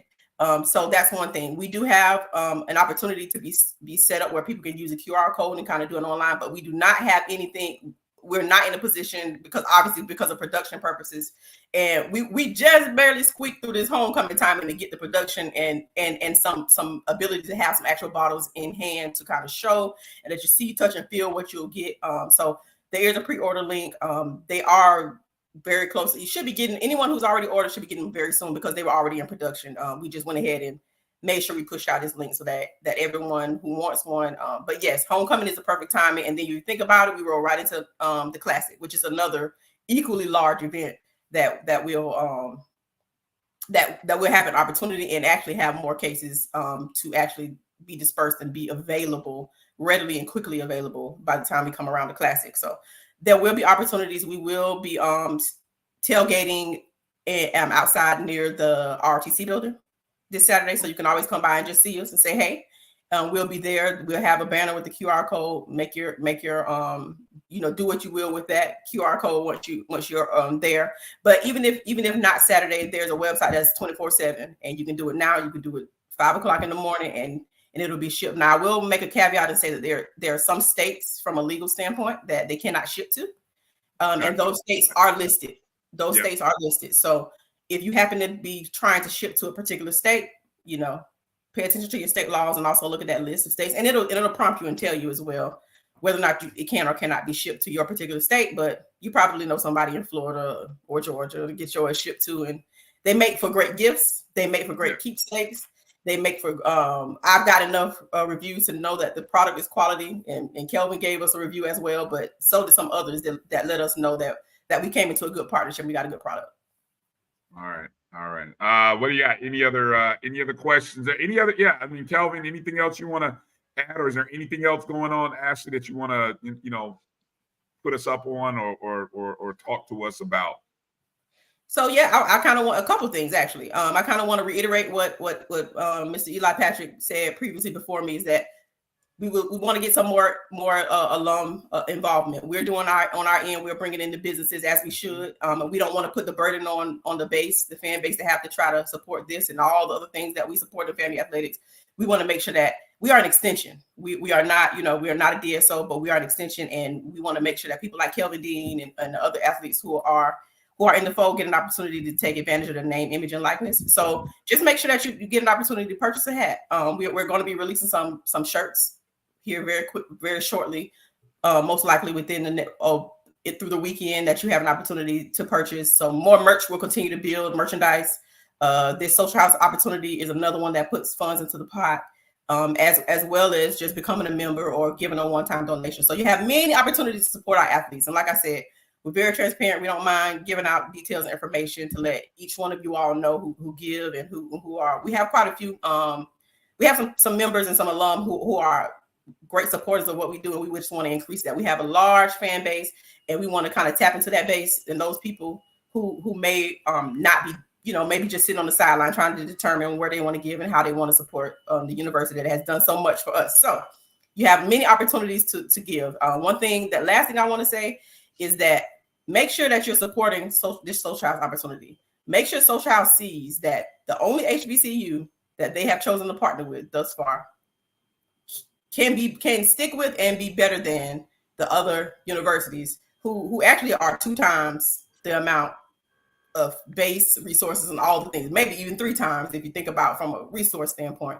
So let's get together and let's show them. You may not drink the particular alcohol of choice, but you can always have a bottle in your cabinet just to say you have one, just to give to another friend or alum or a classmate. So let's get it together. We got a big push yesterday. We had a lot of excitement around this opportunity, and I want to just say keep going. You'll see more advertisements. You'll see it in places, and you'll recognize that that's Fang Exchange and Social House here to show them that we're here to stay.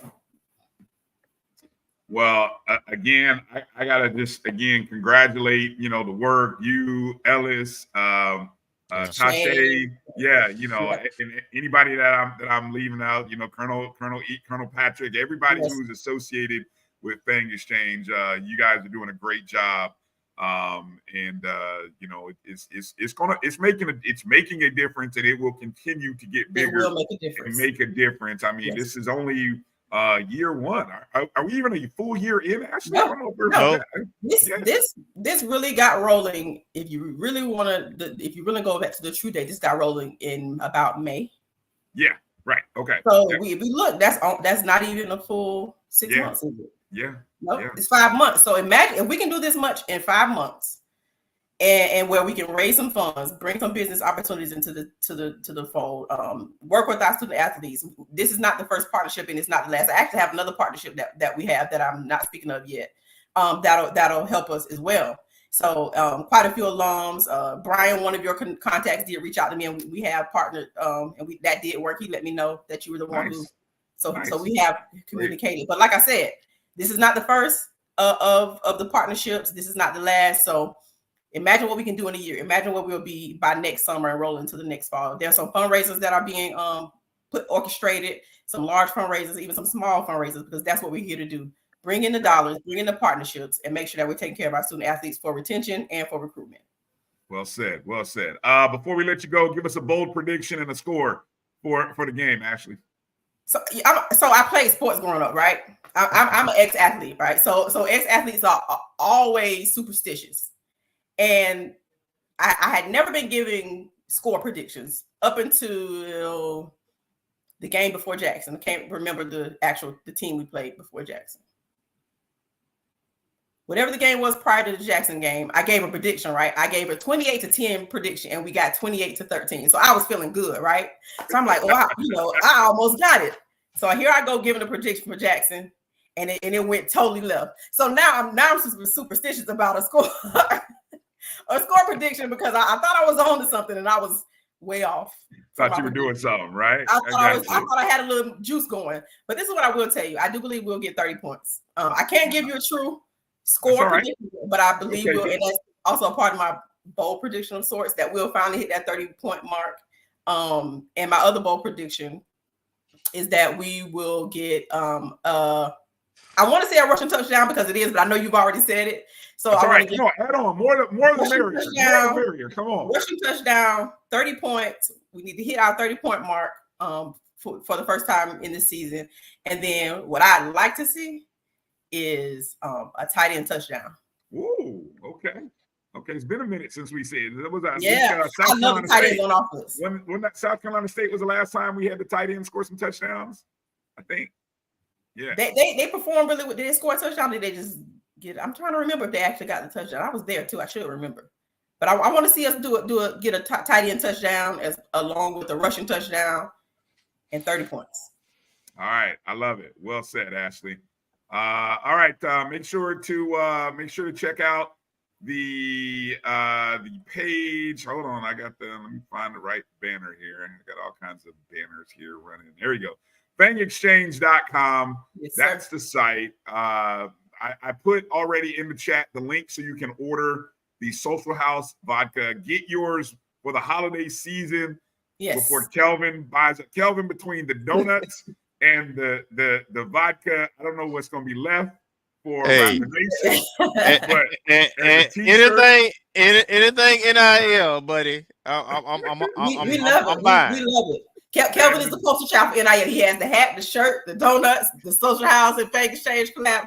Kelvin is patronizing it all. That's what we love to see. So help us get to those 1,000 cases so they can go ahead and put another donation on top. Exactly. 1,000 cases. 1,000 cases. And those cases can be through distributors, through bars, through restaurants, through businesses. So it does not mean that individual people have to go out and figure out how to do it. We are tackling this goal through. I like that. I'm so glad if you have a bar or if you know a bar owner, there's a business opportunity. Yeah, and we have a lot of restaurant and bar owners, cigar bar owners, all throughout the country, all in the South. We've got some partners, some distributors that are set up in different areas that we can get those cases to you. So awesome looking forward to working together. Awesome work, Ashley. All right, well, safe travels up to. Are you already up in Tallahassee? Are you there yet? No, not yet. I'll be there in the morning. All right, safe travels back to Tallahassee. Have a great weekend. I'm gonna miss y'all, but be safe. You're not coming. Okay. Yeah, I gotta work this weekend. So unfortunately, so Kelvin will hold it down. He'll be eating all the donuts for everybody. So it'll be it's gonna be. All right. We'll talk soon, Ashley. We'll see you around soon. All right. All right. Thank y'all for having us. Thanks, Ash. All right. Y'all make sure to check out Fang Exchange. All right, let's take a quick break and come back. Our AD is waiting. AD Angela Suggs is waiting. So we'll take a quick little break, come back, and we'll have some words with our VPIA Angela Suggs right here on the other side. You're watching the O&G Strike Zone right here on the Black College Sports Network. Choice Hotels is a family of brands that helps you get the most for your money so you can be any traveler you want to be. You could be a free hot breakfast hero at a comfort hotel. Yes! That's how you waffle. Mister, this script got a plot twist at a Radisson hotel. A business big leaguer. Go for key. Even the ultimate pool float inflator. With 22 brands and the best value for your money, Choice Hotels has a stay for any you. Book direct at choicehotels.com, where travels come true. Gotta get the corners.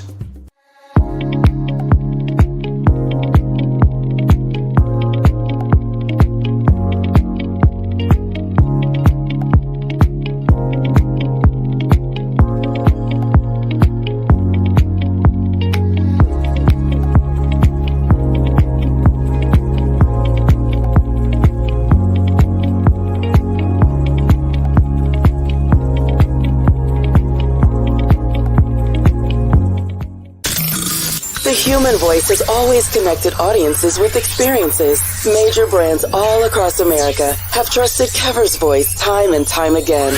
Conversational, powerhouse, intelligent, and sincere.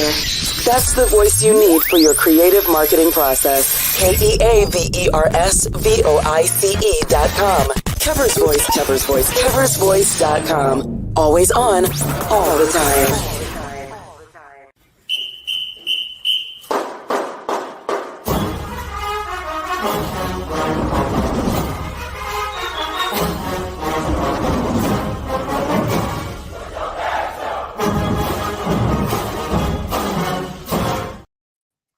All right, welcome back to the O&G Strike Zone. Bryan, Kelvin, and joining us is none other than our Vice President of Intercollegiate Athletics, none other than Miss Angela Suggs. AD Suggs, how are we doing tonight?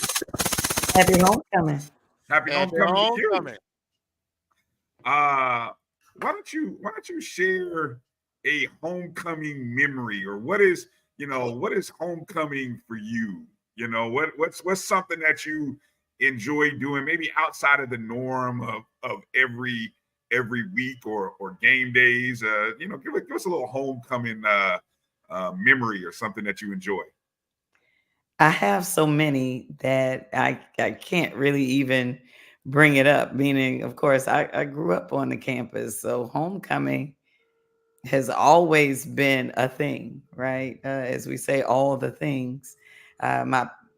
I go back to the days of when we had, and I guess I'm about to open up a can of worms right now, but when we had kids season tickets, right? So I had the pride of having my own little season ticket packet that was my set of tickets that were children's season tickets and the whole thing. And so when we got to homecoming, of course, the parade, I think that it was passed down to myself and my husband that we would host right here at the house, and my parents would host their friends that would come in town, and neither of them are FAMU grads, but them working at the campus and having friends to come in town. So as a child, all my life, I knew that homecoming would be a time that people would come over.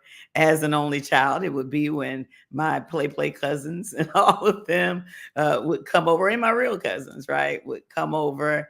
And it was just a time of family, time of everyone gathering, going to the stadium, going to convocation, and all of the traditions of homecoming. And so then when I moved away, when I would come home for homecoming, it might be somewhat of a Thanksgiving almost, because we'd have, the food that would be at the house. And now I'm kind of managing, visiting all my friends, but also seeing my family as well. But homecoming is great, and no one really does it like us. I saw someone post, I went live from the pep rally last night, and people were like, really? We're going up on a Tuesday, really, at the pep rally, and it was really, really good. So I can't pick one, but I have many. I don't know. Yeah, I was watching the kids turn up, and I was like, man, the flashbacks. I'm like, that first one, that first, and for any kid, especially a kid coming from the Midwest, I wasn't used to none of that. For me, coming down, the first homecoming it lived up to all the hype that I heard. And so it really, HBCU homecomings are just something different. And I believe we have, somebody says some other school has the greatest one on earth. I say we got the best homecoming in the universe. So, I mean, that's just what I really feel. You mentioned the homecoming parade, something you just mentioned. Now, I'm guilty of saying this. I have no shame in saying it. I've never been able to wake up. Was never able to wake up early, and I never stayed up long enough to attend the parade. But the parade is changing the route.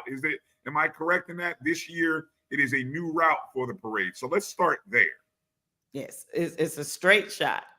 And so if you're familiar with Tallahassee, the new FAMU DRS campus that's on the corner of Orange and Althea Gibson Way, formerly Wanish Way, diagonally across from Bethlehem Church, right there will be where the staging is.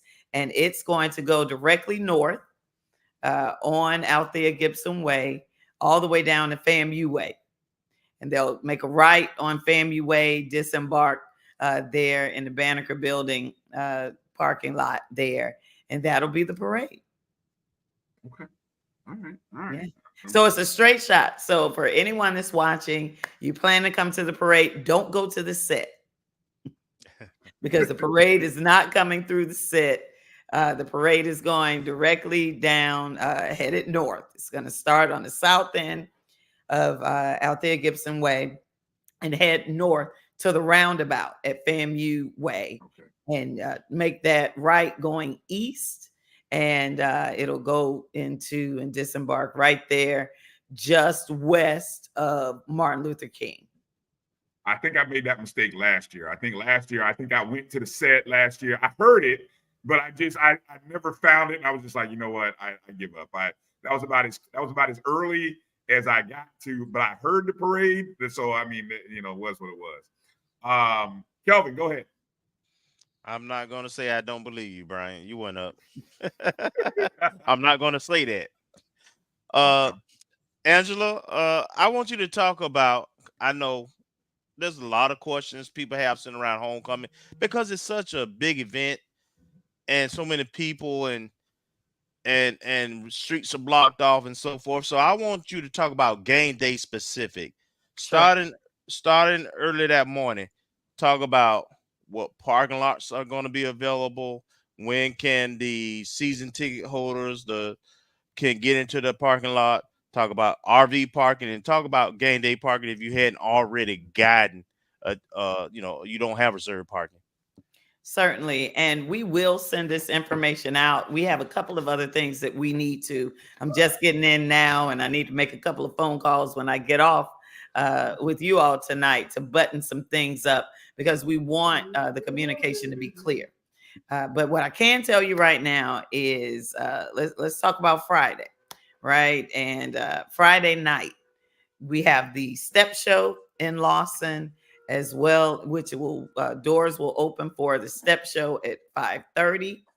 And then we also have the band festival. Some of us may have called it Battle of the Bands back in the day, but that'll be in Bragg. It will go from about, they will start to stage there around 2, and it'll go from 3 until about 6:30. So you'll have a lot of action because, of course, the parking lot in Bragg is also the parking lot for Lawson for the most part. And so you'll have that activity going on there. And so you'll want to keep that in mind as you enter the footprint. However, on Saturday, when the sun comes up on Saturday, or even before the sun comes up on Saturday, the Bragg lot should be vacant. So 11 p.m.-ish, midnight-ish should be, your time to get your cars out of that lot. Those are the things that we're buttoning up. Tomorrow, we will announce what that exact time is that we will start making the lot available for people that have the appropriate credentials to be in the lot. Translation, that's when we'll start towing. And so with that, let me say this for everyone that's watching, for everyone that has had some uncomfortable and inconvenient experiences as it relates to parking, we apologize. We are on it. We are meeting about it. We are trying to minimize those negative experiences as much as we possibly can. And in doing so, that will mean that for the parade, you must have a Lawson or a Bragg or a practice field hang tag to get into that space to watch the parade. We get it. I know it's only going to take a minute. I know I won't be here long. I know I did whatever it is. Beyond the time that we establish to make the lot ready for the appropriate credentials on Saturday, we're just going to have to help you on Sunday or Monday. But Saturday is going to be really, really important to us for all the lots, parking garage, everywhere that we're going. But you won't be able to access the parking garage during the parade time. But all of those details we will put in print. We may even come back and record a video so that you can reference it, but try and get that information out to you as best we can. Okay. Good stuff. A couple of other things. Yeah. On Saturday. So the parade, the streets will shut down at 6:30 a.m. 6:30 a.m. at the parade route will be shut down. So that's Althea Gibson Way from Orange to FAMU Way. To take into consideration, because that is the parade route, if you're coming from Adams Street, so let me give you some landmarks: Old Lemonade, the new Lucky Goat, Shell Oyster Bar, Proof Brewing Company, right up in there. The old Coca-Cola bottling company, which is now Proof, right up in that area. That's where the block is going to be. So you won't be able to access FAMU Way after 6:30 a.m. So that's coming from that way. Coming Railroad, you won't be able to come down Railroad 6:30 a.m. Of course, Orange Avenue, you won't be able to come and access most of Osceola from Martin Luther King down to definitely Althea Gibson Way. But those are the details that we're buttoning up to give you more information there. You won't be able to access that. You will be able to get into, with the appropriate credentials, the Bragg Stadium parking lot. That's the Bragg hang tag, the Lawson hang tag, and the practice field hang tag. No Perry Street, but you'll be able to come Okaloosa Street, which is the service entrance behind the Lawson Center. Again, we will put all of this in writing. We will get all of this out. You will be able to check FAMUathletics.com to be able that if you can't find the link to anything that we're talking about, you'll be able to go there. But you want to stay away from the areas that I mentioned. And if you have the appropriate credentials, starting at 6:30 a.m., you'll be able to get in with the appropriate credentials coming the Okaloosa Street entrance. Meaning, so if you're coming from Lake Bradford, you're going to come through the neighborhood, Pasco, Key Street, coming across all of those streets, Holton coming on up so that you can get onto Okaloosa Street and come on in that service drive with the appropriate credentials. Okay. So now we talked about parking and access, particularly parade time. Talk about the impact, another traffic thing.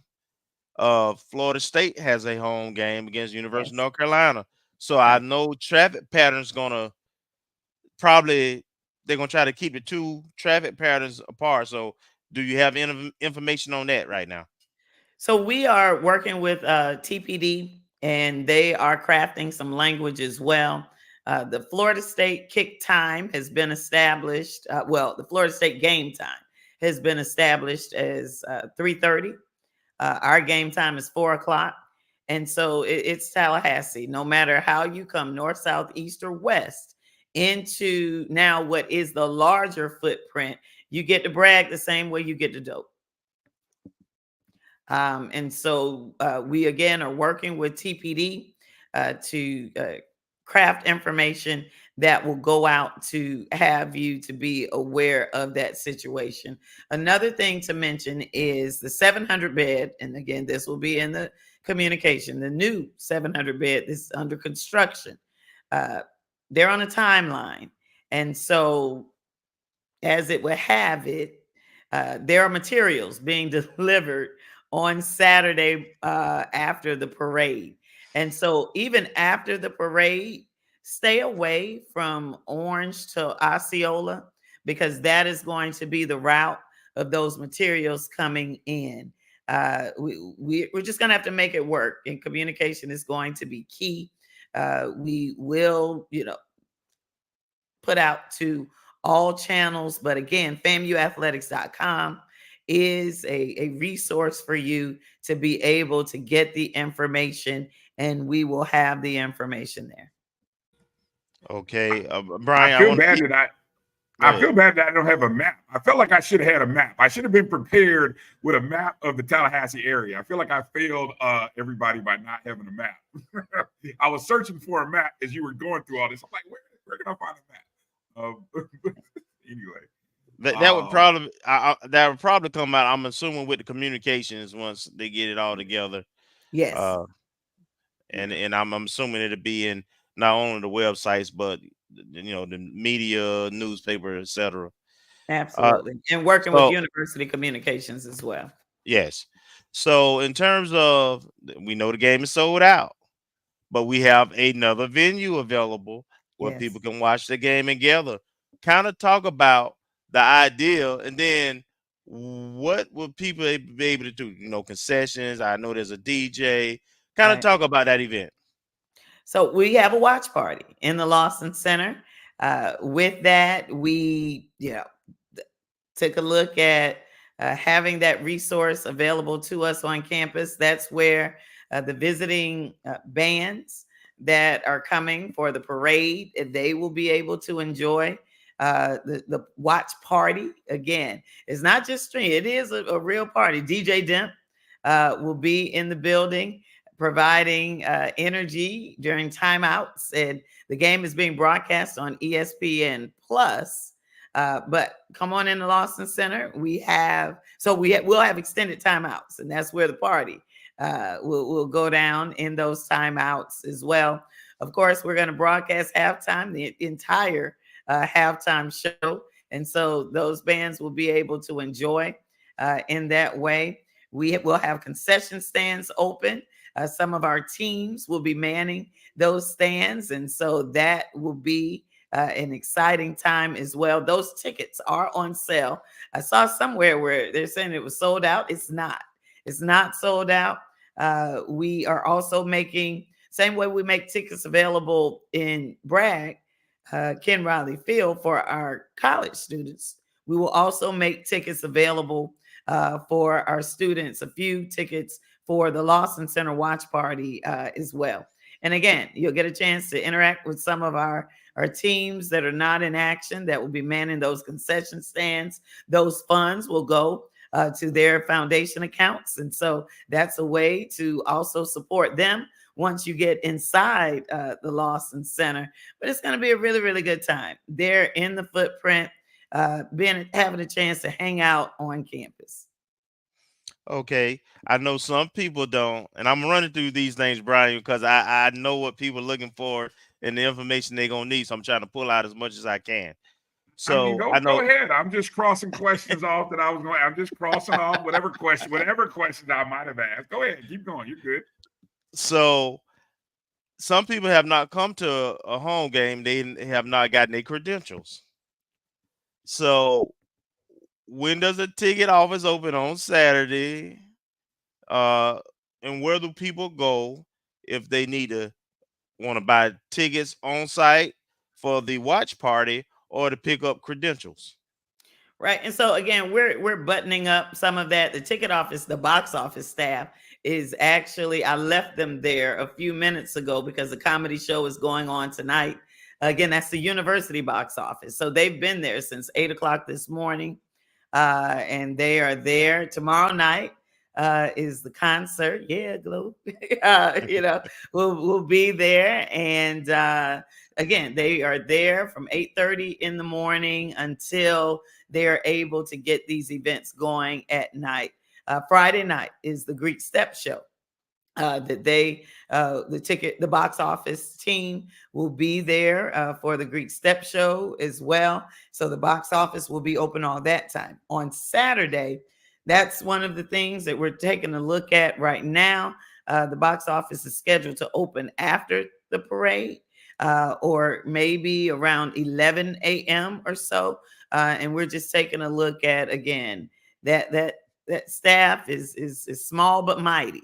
Right. And it's going to be a week where everyone is giving their all. But we have to remember that their well-being is also top of mind as well. And so we are extremely appreciative of the leadership of Regina Battle and that team there in the Rattler box office and working through some things, taking a look at a time where we can be able to maximize those opportunities. One last one, Brian, and I'm done. You can have the rest of them. So a big part of what people enjoy about homecoming is vendors. Mm-hmm. So where is the location for the official vendors that FAMU Athletics is going to get paid from? Where would they be located? Sure. In one way or another, we get paid from all the vendors, right? Because even on Perry Street, and I just may have a different idea about it, particularly after where I've been the past 7.5 years, right? And where it's all about community. When we look at licensing, we not only go to the vendors that we have on the official footprint that have paid vending fees to us, but we also go on Perry because merchandise is merchandise, no matter where it's sold.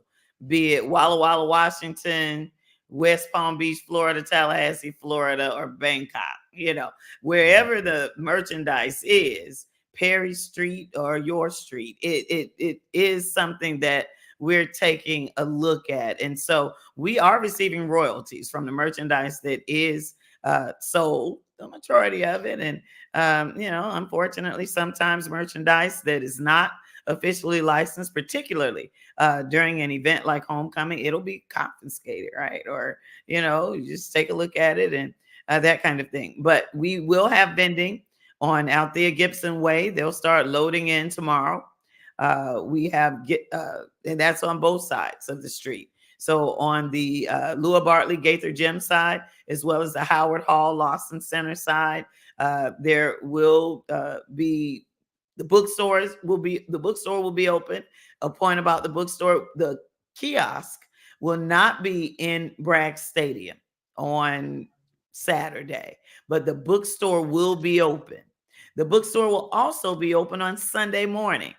And so while you come back, and that's a thing that has grown over the years, that people come back. It's almost like the fair, right? People come back on Sunday and leisurely go stroll down Perry Street, but the bookstore will also be open, and they have some great gear in the bookstore. I was in there on yesterday, and you'd be missing out if you didn't take a stop into our campus store.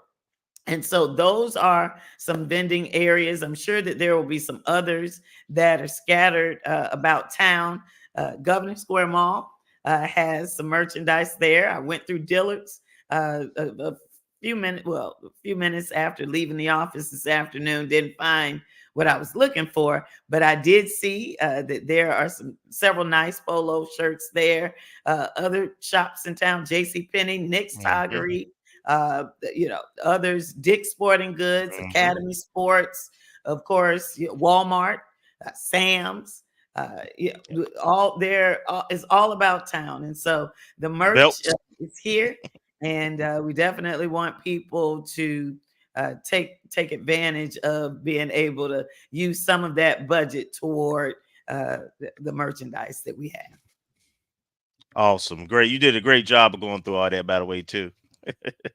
Where is the and just for anybody who may not know or is not familiar, where's the exact location of the bookstore? So it's on the corner of Althea Gibson Way, formerly known as Wanish Way, and what was formerly known as Gamble, and now known as Trudy Perkins Way. All right. That's so Gamble and Wanish, if you hadn't been here in a minute, or Trudy Perkins Way and Althea Gibson Way, pioneers in Tallahassee and in the civil rights movement and athletics and sports, right there on the corner. It's by the calf. And if you hadn't been here in a minute, that wing stop is just like the wing stop everywhere else. The fries are seasoned just like the fries at all the other wing stops, and there's a lot of good food there. I'm telling you, campus it's not the campus from back in the day. It's these kids, these students, these adults that turn up at the Will Packer Amphitheater. I was standing next to Davin.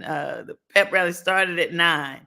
He was like, man, if we had this, I just don't even know. Okay, I got a couple of questions, I think, related to some of the things that you mentioned.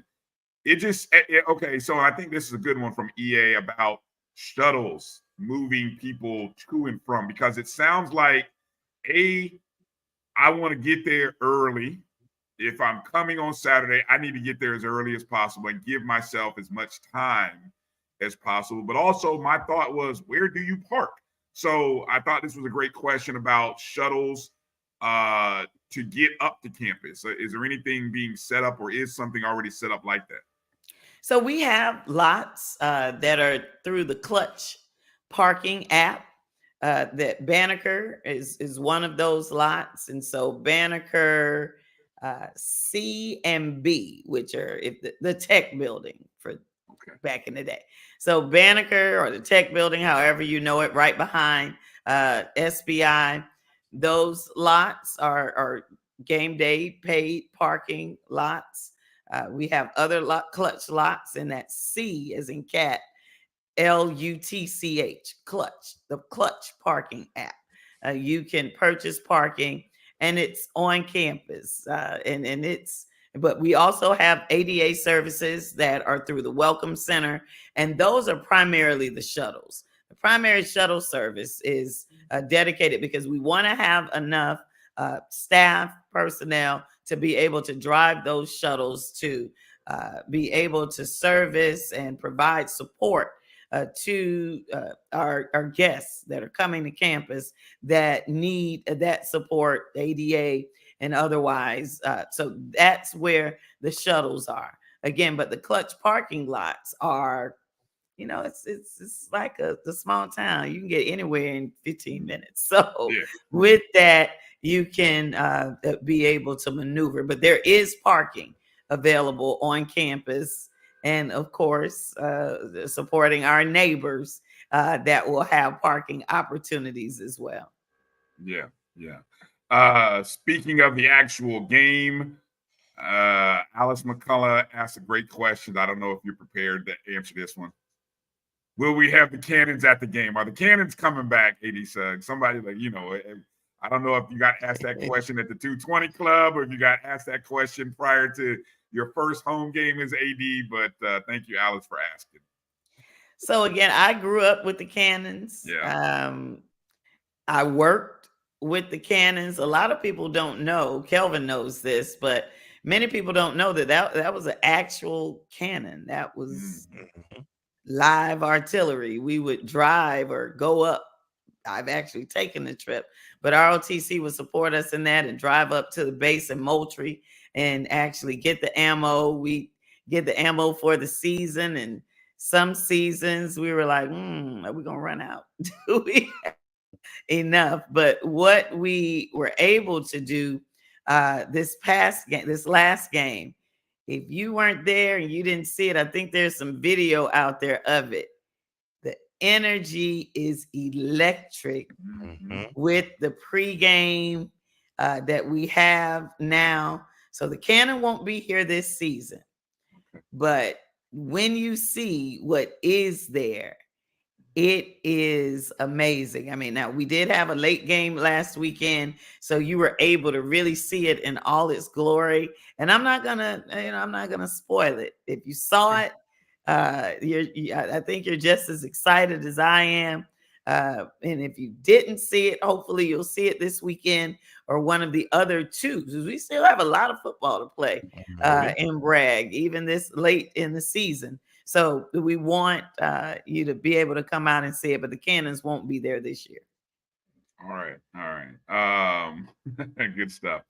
Let me go. I want to pivot to, before we kind of maybe get into any other random questions, I want to give an opportunity to talk about the announcement that came out earlier this week, and I got to find my article link regarding the sponsored gift of endowment scholarship from the Thompson family, which was announced as a $115,000 gift from Tola Thompson to establish the George and Alice Thompson Endowed Scholarship, designed to make a major, everlasting positive impact on FAMU athletics and the student athlete experience. I'd like for you to talk a little bit about that, and I kind of got the hint through the announcement that it's sort of a goal of yours to maybe establish more of these. So I wanted to kind of let you kind of talk or expand on that for a moment. Absolutely, and we are so very grateful to Tola Thompson for establishing this scholarship, honoring, right, his father and his mother, George Thompson, legendary George Thompson, equipment manager and athletic trainer with Coach Jake Gaither, definitely a stalwart, right, of the program. Many people have come through under his mentorship still, and his tutelage. The late Alice Thompson, we can't do what we do without our families. And my good Sora, the late Alice Thompson, of course, the Thompson family is just such a great family, right? And with George and Miss Alice, and with Teddy and Tawana and Kelvin, we really just appreciate that family, because it takes a sacrifice for us to do, again, what we do. We just talked about the hours of the ticket office. We just talked about we having just come from campus, and we have family. So for Tola to make this significant gift that is going to have an impact on the legacy of the program. And yes, scholarships for our student athletes are critical. We must grow the athletics budget. How do we do that? We can do that by not paying our scholarships out of ticket sales and other things, right? But by looking at the models that are established in other mid-major, Power 4, FBS and FCS programs at the Division I level, where many of their scholarships are endowed, or many of their scholarships are coming from philanthropic gifts and coming from donor programs, annual giving programs, where we can then take a look at that from an annual giving perspective, from an endowed scholarship perspective. This gift and many others, the other scholarship endowments that have come before this one, the one that has come before this one, and others that are to come. We are appreciative to everyone that is giving, particularly as it relates to our athletic programs. We want you to continue to give, and how we take a look at that. There are many affinity groups that have several campaigns that are active right now, that have been active in the past. We've had several efforts. I came my first time to the FAMU Athletics Department as a part of the 1,000 Strikes program under Bill Hayes. That then transitioned under leadership that came after Coach Hayes to what we now know as Investing in Champions. And there have been others that came even before 1,000 Strikes. And so in working with the affinity groups, our official direct support organization, the Rattler Boosters, and taking a look at how we can all come together and collectively, right, show ourselves forward in those efforts. Now, I am not coming in with an idea shooting from the hip, not that anyone else did that, but we've had a lot of transition, right? We've had a lot of programming that has come forth, but we've also had a lot of change in intercollegiate athletics, period, right? Today's intercollegiate athletics programming and what we're looking at is not the same as it was, definitely not 7 years ago when I left, but not even 4 years ago, post 2020, introducing all of the new legislation and everything that we have coming. What we want to be is sustainable in our efforts. What we want to be is data driven, right? We want to be results oriented, but based on facts. But I've got to see what those facts are. We've got to take a look at what our infrastructure is, what our capacity is. We want to, look at the feasibility of what our goals are realistically, and how do we get there? How long does it take us to get to a $15 million budget or a $20 million budget? And how do we do that? What type of infrastructure do we need? What type of campus-wide strategy and collaboration do we need? What does every other division on campus need to know about their involvement and their engagement in the success of raising revenues and dollars for FAMU's athletics department? Not the athletics department, but the FAMU athletics department, right? And how does everyone work together, both internal stakeholders, external stakeholders, that for the next 137 years that we have a plan in place and a structure in place, that we're not just making plans for this year, or for this month or for this season, but that what we do in FY25, fiscal year 25, has something to do with and is a building block to what our goals are for fiscal year 30. So we plan to, what we put in place now, if we put a 3-year agreement in, or if we go in and we are looking at games or contracts for 2030, well, I need to know what the 2030 goals are. The 2030 contract that we put in place in 2024 or 2025 has to be attached to what we are planning for 2027, 28, 29, 30, right? That it's not just a great idea today that we don't know what it means for the year that we actually activate. So those are the kinds of things that we want to take a look at. And again, this job is hard. Let me tell you. So to my predecessors that have come in, and we've all come in and have been presented with similar situations, right? Similar setups, and figuring out how to navigate that and coming through that while being, taking ownership of the success of our almost 400. I've been saying 3. We have we have 400 plus student athletes that are in our care. Our Rattler cheer squad, and our Marching 100, all of them are a part of the experience. All of them. So as we look to budget for the experience, as we look to budget for, and we may not have it today, but we don't want to keep saying that we don't have it. So what do we need? What is the plan to getting to what we need? How then do we communicate that? And then together, both internally and externally, we know where we're going. We can come up with several analogies, but we'll just leave it at, to be successful and competitive. We've got to be competitive on the field, but that competition and our ability to be competitive on the field also means that we're competitive with our budgets. That's right. Amen. Wow. I as I sit here, and I want to be very mindful and respectful of your time, Angela, because I know you have been grinding all day and night, and it ain't over. This is only like midweek.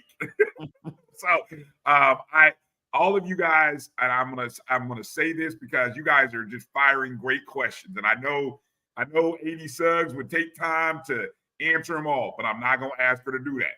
So I'm gonna table some of these questions, and I know for the next time, because she will come back, she will be back. And we might just do a town hall with Eli Suggs right after homecoming.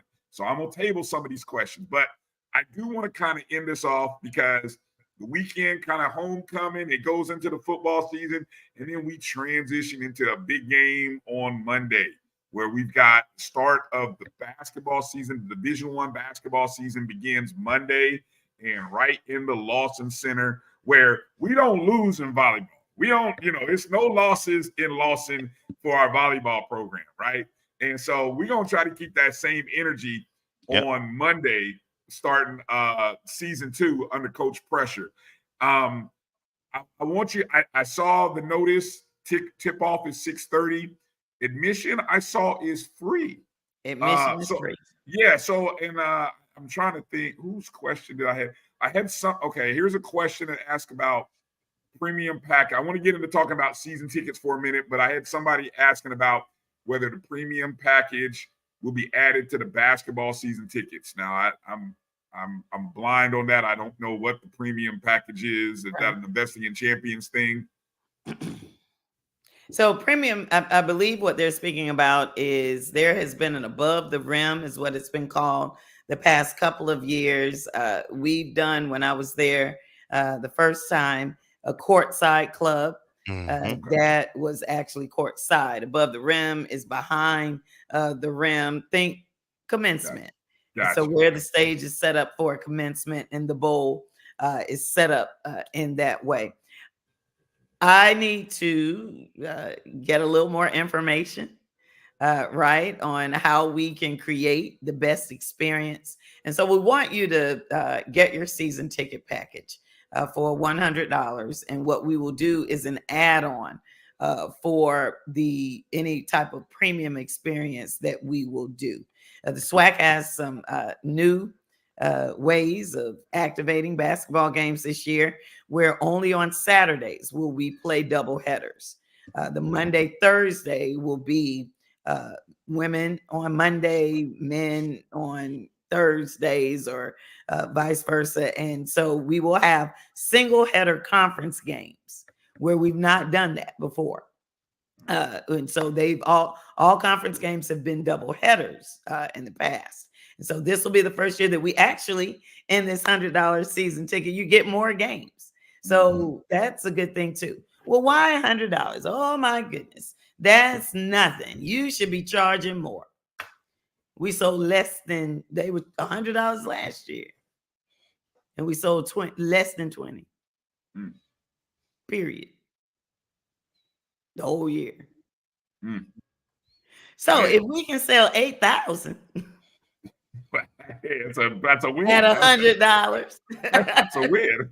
then we are record. If we sell 1,000, we are breaking records on what we're doing. And so nowhere but up as it relates to basketball season ticket sales from last year. And so we're looking forward to that. So Monday is free. But as someone said at the 220 Quarterback Club earlier, you get in for free, but to get out, you need to get that season ticket. Exactly. So, we are looking forward to Monday. We're calling it the remix of the Celebration Bowl. Yeah. It's the day before elections, a big election, right? Yes. And so get out to vote rally.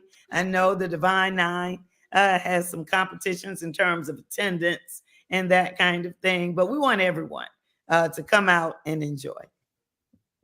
And I want to offer this because, we at the ONG Strike Zone, we would like to sponsor a season ticket package for somebody.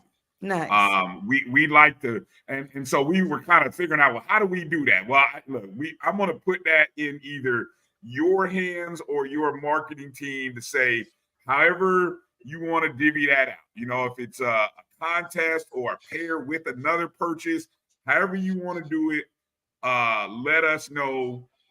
We want to sponsor a season ticket package. I know there are some other people that. Right. What? We're going to do two now? Oh, well, see, there it is. See, look at that. Just like that.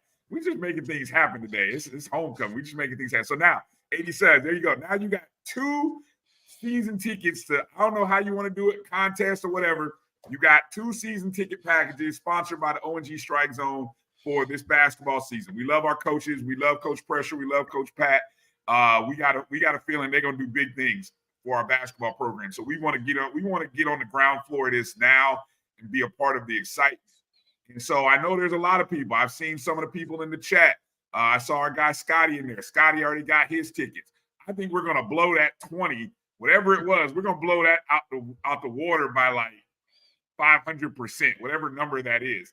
So I just wanted to let you know that here on the air, however you want to do it. We can talk offline about whatever contest you want to do with that. And then what's the best way for people to purchase those season tickets? Because Earl asked a great question about how we can purchase those tickets. I don't have a QR code or anything set up yet, but if you want to let us know, how can people buy their season ticket packages? We will have that online purchase available this weekend and definitely on Monday. Right now, if you are, I'm saying if you've ever had season tickets and you have an account, you can make your payment in your account, or you can, the Rattler ticket office. I wouldn't suggest calling because I don't want to add anything on to step show and concert and what's going on this weekend. Right. But we will have that available. The online capability will be there, and through Ticketmaster.com, and you'll be able to take those. Individual game tickets will be $10 per game. And so equal math on doubleheader nights, the ticket will be $20. And so we want to make it easy for you to come, easy for everyone to come out on Monday nights, Thursday nights, Saturdays, to come and enjoy. We got a tough one. January 2nd is our Bethune-Cookman basketball game. And so the students won't be back yet. And so we'll be depending on the 850 and wherever else you want to come from around the world to come and support our teams. Bryan, you mentioned it. Let me tell you, these coaches, Coach Gordon, Coach Pressure, Coach Crary, they mean business. Serious. And those student athletes, all of them. I am truly blessed and honored to be able to become a part of this program that has 10 amazing head coaches and support coaches and the assistant coaches, the student athletes. These coaches, this program, it is amazing. They are all committed to the success of the programs, all of them. The new ones, the ones that have been there. And we truly are excited, honored, and appreciate the opportunity to serve and to be a resource and raise the resources and to champion their success for sure. But Rattler basketball, I mean, something new's coming, something new, or something old. Let's not say nothing new. But look, we had some good teams back in the day when we were on the yard. We had some strong programs when we were on the yard, no doubt. No doubt. We putting a roof on Gaither, and we're gonna put a new floor down there. And we remember when Gaither used to be rocking and that kind of stuff. But we got a new scoreboard and ribbon boards in Lawson, and I believe that we can make Lawson rock just like we used to make Gaither rock. And so we're looking forward to it, and we know that it can be done. They are again committed to the success of the programs, the success of the student athletes. They're committed to championships as well. All of these coaches, they want to win, and we want to win too, right? And Rattlers are accustomed to winning, and we're looking forward to that. We definitely have to give a shout out to Dr. Beard, President Beard, for all the support that he gives. And I mean, all of it, right? When we talk about it and in the president's cabinet meeting and when he's on the road and he's watching the games, he's on the edge of his seat, just like everyone. So we want to shout out President Beard, the entire cabinet, and all of the leadership of the affinity groups, and to you and all of the other supporters and the people that are cheering us on.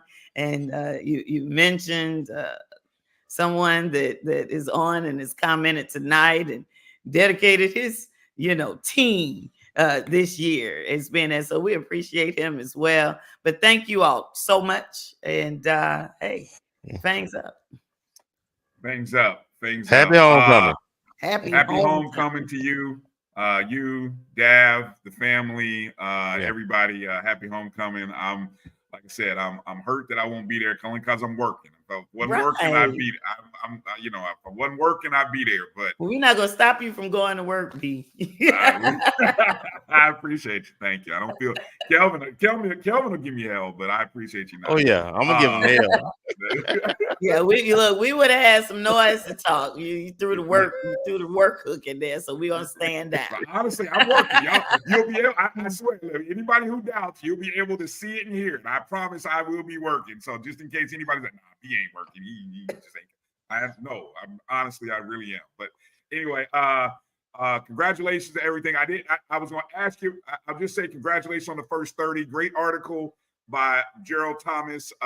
We'll talk more about sort of the transition from these first 30 days. We'll talk about after homecoming because there's a lot of stuff that you've been working on, and still a lot of stuff to come. And I promise everybody in the chats, I'm saving all your questions. We will, when we have AD Suggs on the next time, we will get into a lot of the, we'll do it like town hall style. So we'll kind of just fire off the questions and let her go. Kelvin, you got final thought here as we get ready to wrap up our segment with AD Suggs. No, first off, thank you. I know it's a labor of love working, and you know, your first month here, and just you coming in at such a busy time. But so thank you and your family for, you know, your commitment and dedication. And it's such a fresh breath of fresh air to have someone's your presence, your articulation, all that. I got one last question. I think that the audience would really appreciate, and that is, when does the gates open for the football game? Sure. Gates open at 1 o'clock. For homecoming, we're opening 3 hours ahead of time. 1 to 2 is your sweet spot. Rattler Nation. 1 to 2. That's exactly why I asked that question. Get there early. Get in there, miss the lines. Right. Gates will open 3 hours ahead of time. The Lawson Center will open 2 hours ahead of time. So Lawson Center will open at 2 p.m. No, your Bragg Stadium ticket does not get you into the Lawson Center, and the Lawson Center ticket does not get you into Bragg Stadium. Clear bag rule in effect for both. So we suggest that you come on in. Of note, we have the same security firm at FAMU as Florida State. Yep. So they are bringing in team members. They're a national company. Yeah. And so they're bringing in team members from other states and other cities to come in and to support both events. And so we want you to come in. We want you to have a good time. We are going to do our best to minimize any inconveniences, but know that we are committed to being better each and every time. Thank you very much. Appreciate you. Have a good night. Have a great week, and things up. Be well. Everybody say hi to AD Suggs when you see her out and about this upcoming week and weekend, and just thank her for just being who she is and everything that she's doing, working on behalf of FAMU Athletics, and all of our great student athletes and coaches and support staff. All right. Be well. Thank you for your support. All righty. Yes, Bye-bye. indeed. All right. Good stuff. Good stuff, man. Awesome stuff. Awesome stuff. Great questions again by all of you guys in the chat room. I promise. Great stuff. So many things, so many different angles. And I thought once Kelvin kind of got going, I love what you did there. We tried to keep it so much focused on this homecoming weekend because there is so much, like really, there's so much. And just think about all the planning that goes into all of that.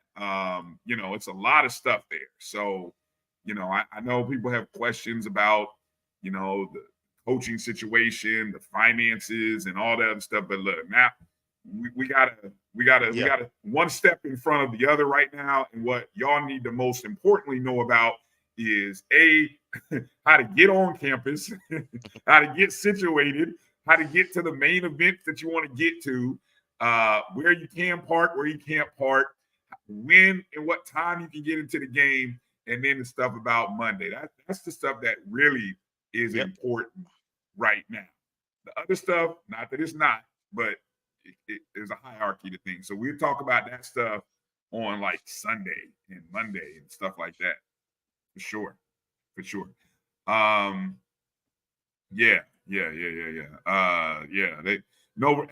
shout out to, I just want to say again to every person, whether it be, a lot of work goes into this, from the man, I can see you shaking your head. You having flashbacks. I know you're having flashbacks from days where you used to be like, you want to come home and cry probably. But hey, on all ends, not as an athletic administration, as a facilities administrator, as a licensed security person. Oh yeah, who's worked both games, both events before, right? The FSU events too. So yeah, people, if you only knew. Yeah, if you only knew, man. And so many people, so when you come up to enjoy your weekend, Rattler Nation, and you see somebody that's working, just take a second and say thank you. It really, you don't have to, but if you can think to when you see that ticket person or whomever's working, know that, man, they have been grinding. And so when any chance you get to just say, hey, thank you for all you're doing. It ain't, and that's not guaranteed everything's going to be perfect, because, everybody's experience is going to be different. But when you can, where you can, just spread the love. We are the college of love and charity, right? So let's make sure we show that love this weekend and say thank you to the hardworking men and women that are across campus serving, so that alumni can come home and that you can feel love, so that you can feel that love and charity that we all talk about. That's what homecoming is really about. So Bring it patience, bring positivity. 2 P's right there: patience and positivity. Amen. He said, give him a hot fish plate or 2, man. I tell you, I'm gonna miss that, getting a fish plate, boy. Good Lord, man, I'm gonna miss that. Somebody, let's see, EA said, is Andy Fran's service used at Florida A&M? They're used at Grambling and other places, even at my No, Florida State, a lot of pro stadiums and FAMU, they use Century Event Services. Okay. Yeah. I want to take a second here and kind of pivot. We talked a lot about just football, NIL, homecoming weekend. We got a couple other sports I want to make sure we give mention to. And we got to give some mention to what our volleyball team is doing, because under Coach Gokhan, we have seen great seasons. This feels something different. This is something it not feels, it is something different. I mean, that the first SWAC team that won a title was very dominant. What this team is doing is, I dare use the word unprecedented, because I don't have a record book in front of me. But let's just say we have won. Well, let me just start by saying there are 17 teams within the country that are still undefeated in conference play. Florida A&M is one of them. After we picked up 2 more sweeps over the weekend against, I believe, UAPB and Grambling, 3-0 sweeps. FAMU improves to 11-0 in conference play, 19-6 overall. We have recorded 15 straight set wins this season, including 9 straight against SWAC opponents. I want y'all to, let that sink in for a second. I don't even think I need to equivalate that to other sports, but just know it's a best of 5, and every now and then a team gets 1, right? But we're not giving up anything.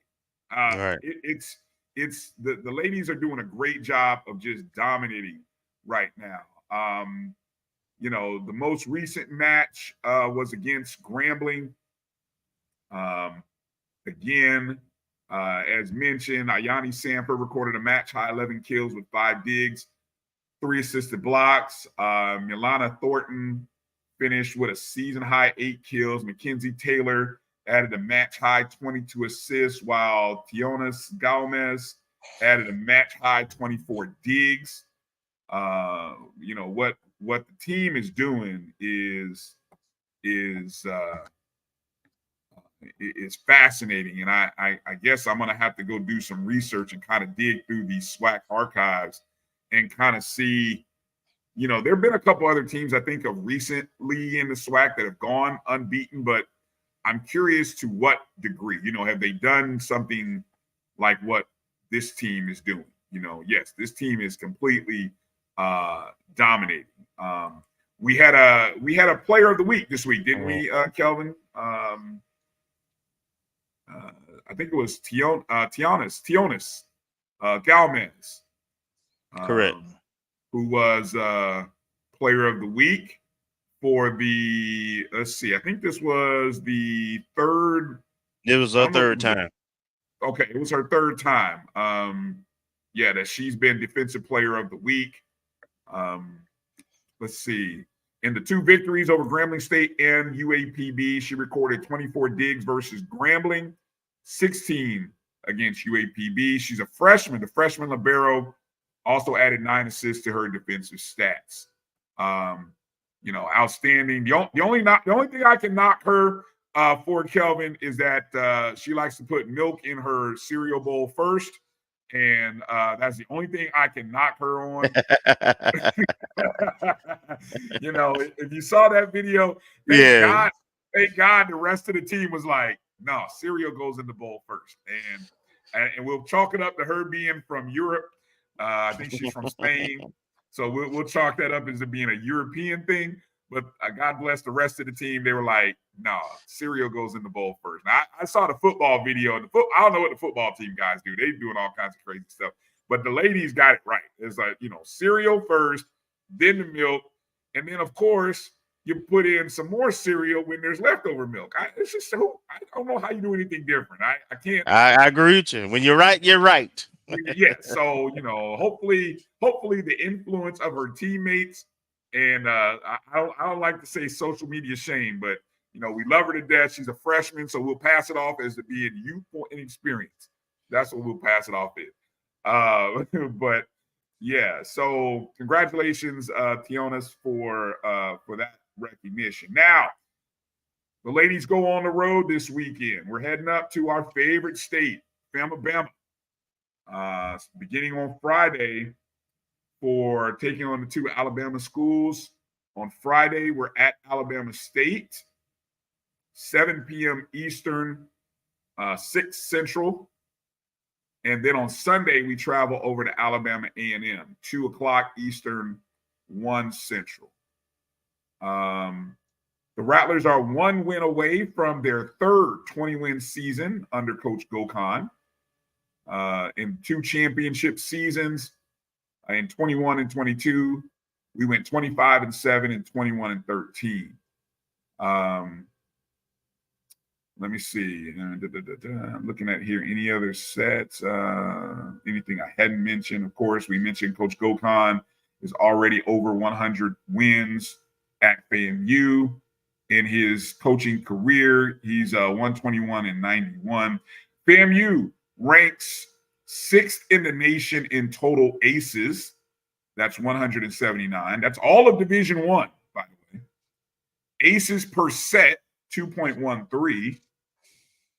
And we're also ranked 10th in the nation in opponents' hitting percentage, 0.149. So, yeah. And I saw what I think Hank was asking. I'm assuming he was asking when is the next home game for volleyball. Their last 2 home games are November 15th. That's a Friday. That's the Friday before the Valley game, I think. Okay. And that's Jackson State, who's number 2. Ooh. So that's a really big match. So we need to definitely come out and support. And then that Sunday at 1 o'clock, the Jackson State game is November 15th at 6 p.m. at Lawson. And then the final home game before the SWAC Conference Championship, which will be the next week, and that's in Grambling, by the way, is Valley at 1 p.m. on Sunday, November 17th. 1 day before my birthday. Yeah. And also, if anybody's in the Daytona Beach area, a week from Friday. Actually, I may be able to head to that. I've got to do a game up in Jacksonville on Saturday the 9th. That might be a great opportunity for me to kind of spend the night over in Daytona. I may drive over to that one. Go check them out Friday. They'll be playing Bethune-Cookman on Friday, November 8th at 6 o'clock. So we got 2 Alabama games upcoming this weekend. Then they have the only game next weekend, which is Bethune, and then the final homestand. And then look, hey man, we're 4 weekends away from the SWAC tournament in Grambling, Louisiana. It'll be here before you know it. So I think you can watch the games, the match on the Alabama State website. I think they do YouTube, or I don't know if it's pay-per-view or not. You have any idea? I do not. Okay. All right. Also, let me mention another sport that came away with a big wins over the past week. That was our golf program. We had on Coach Rice a couple of weeks ago. Well, earlier this week, our golf team won the Black College Golf Coaches Association, or the BCGCA Invitational. Yes, we did. With a team score of plus 17, we dominated the field. I think by 16 strokes. The second place team, was 16, and we led from the first round all the way forward. I think we had the lowest score after day 1, carried that over into day 2, and did a great job in day 3. Sasha Robinson led the charge and claimed individual medalist honors with a score of plus 2 over the weekend. He demonstrated exceptional skills, posting rounds of 70, 70, and 75 across the 3 rounds. The Florida A&M success extended beyond Robinson as Taylor Bell tied for second place with a score of plus 3, including an impressive final round of 69. Miguel Leas performed well. He tied for 6th at plus 6. While Jonathan Scott claimed 15th at plus 10, Ethan Hill rounded out the team in a tie for 18th, plus 12. So everybody finished within the top 20. So congratulations to the fellas. And then on top of that, the SWAC golfer of the week, the male golfer of the week, was Sasha Robinson. So congratulations to Sasha.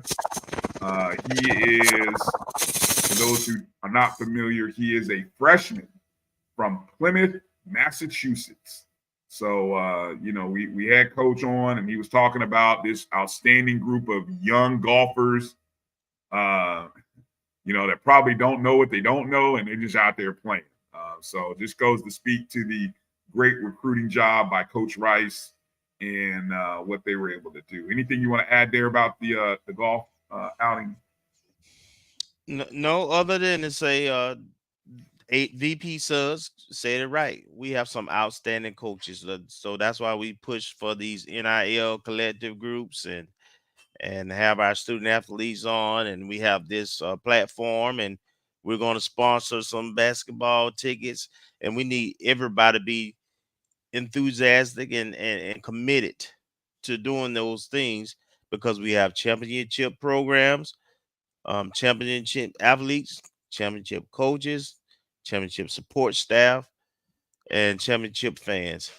And those resources are required to maintain that program. They are.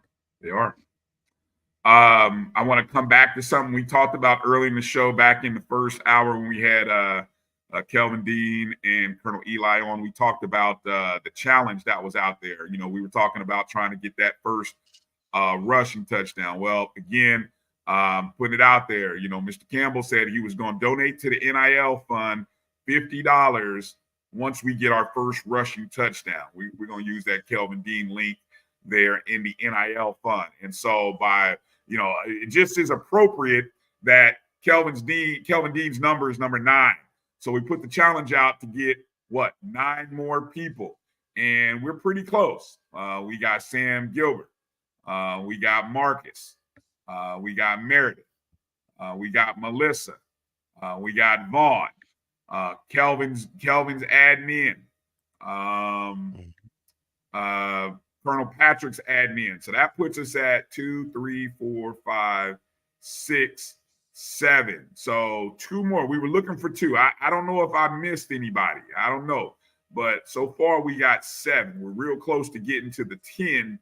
So I just need 3 more people. And you may have already committed. If so, drop another chat and let us know. We just need 3 more people to donate to the NIL fund, $50 donation to the NIL fund once we get that first rushing touchdown this Saturday against Texas Southern. All right. And I'll make sure that'll be through the Patrick Youth Development Foundation. That's where we'll make that donation. All right. By the time we come back, basketball season will have started, Kelvin. Starts on Monday, Division I. All right, there's number 8. Keith is in. There's 8. 2 more away. 2 more. 2 more in. Marvin's in. 1 more away. I love you guys. Love it. Love it. Love it. Awesome. Appreciate you. By the time we get in, we've got basketball season again at the Lawson Center. Howard University's coming to Lawson. Howard women, they're ranked tied for first preseason MEAC.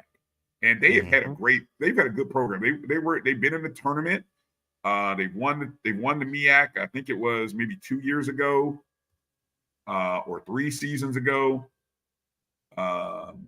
So this is a great opportunity, a great kickstart for the season. It's in the Lawson Center. As you heard AD Suggs say, it's free. It's Greek night. So that means all the Greeks will be in the house. They are even doing challenges, I think, to try to get people in. I just can't imagine there not being at least 6,000 to 7,000 in the Lawson Center. And then it's a great opportunity to leave after you get a chance to see this team. Remember, this year in the SWAC, Thursday nights during the SWAC season are the women's basketball games, single. Then on Saturdays, you have double headers, women and the men. And then the men play single games on Monday. So in a week, you could get 3 home games, right, in one particular week. And, 4, because you got what? You got double header and the 2 singles. The double header. And if single game tickets are $10 each, getting a $100 season ticket package is a steal. It's the best deal happening right now. And like I said, we're trying to, as AD Suggs said, we're trying to blow out the water on whatever wasn't done a year ago, because it wasn't much to, it is what it is. Any number. I think we already got 20. So we're donating to. I've seen a few other people getting. There we go. We got our number 10 right there. Earl's in. There we go. Well, I don't know. Is Earl talking about his season tickets? Maybe he's talking about his season tickets. I don't know.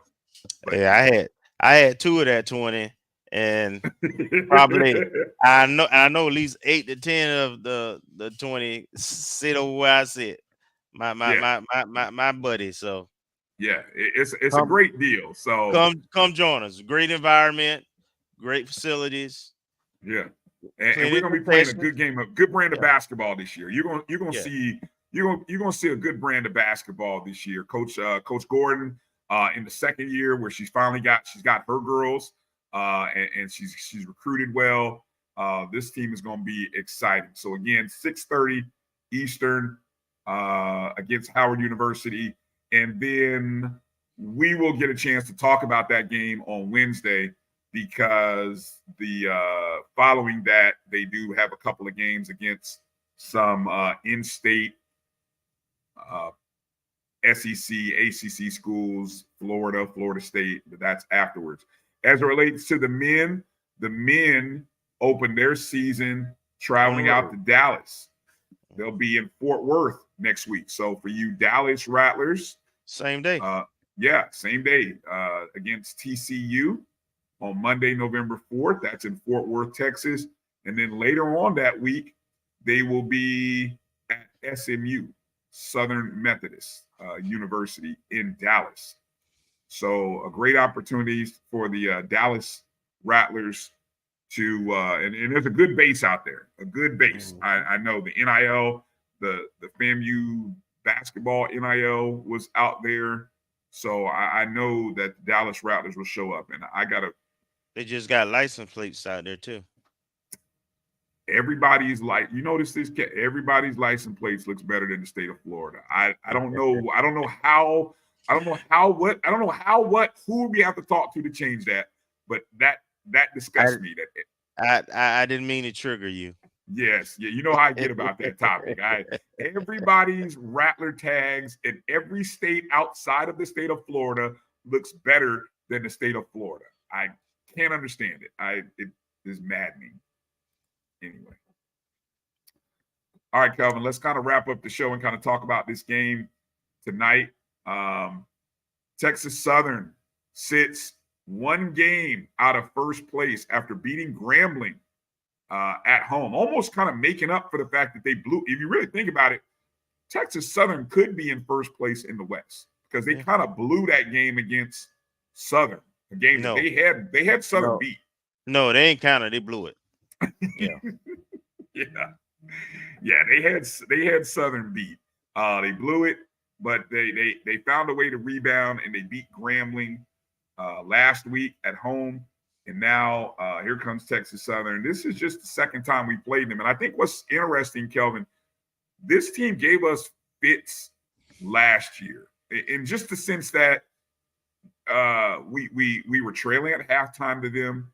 They had a dynamic running back who, some people thought might have been up for consideration for player of the year on the offensive side. He was a first team all SWAC guy, but this team had fits. And now here comes this team. What's your thoughts as you just kind of, if you want to summarize your thoughts here with this contest against Texas Southern? I think Texas Southern is a solid team. They don't do anything outstanding where they can lay their head on. They're not an offensive or defensive juggernaut, but they don't do too many things really bad either, right? So it's a team that you don't want to keep in the game. They finally settled in on their quarterback, right? Because they've been shuffling around quarterbacks a little bit. And last week, they stuck with the quarterback that they had last year who played against us, Jace Wilson. And he's mobile. He can move pretty good. And given time, his accuracy is decent. It's not elite, but it's decent. So, they have some things where they can, come in and try to keep the game close. And they have a formula where, that they could have some success potentially. But what I'm focused on is FAMU. The first thing I'm focused on, and I'm going to give you my bold prediction while I talk about it, is turnovers. We've had every game, at least it seemed like 2 turnovers in the red zone. So my bold prediction is we're not going to have any turnovers this game, not one. We're going to have 0 turnovers. And once we say that, we don't turn the ball over, that means that we're going to have offensive output. I've heard a lot of people say we're going to have over 30. I agree with that notion. I said last week I wouldn't get out of character, out of hand, and I'm not going to get out of character, out of hand on this one either. I do believe we'll get over 30, and I'm going to say over 35. And my prediction is FAMU 35, Texas Southern. I think we're going to hold another team under 10. So I'm going to say 35-10.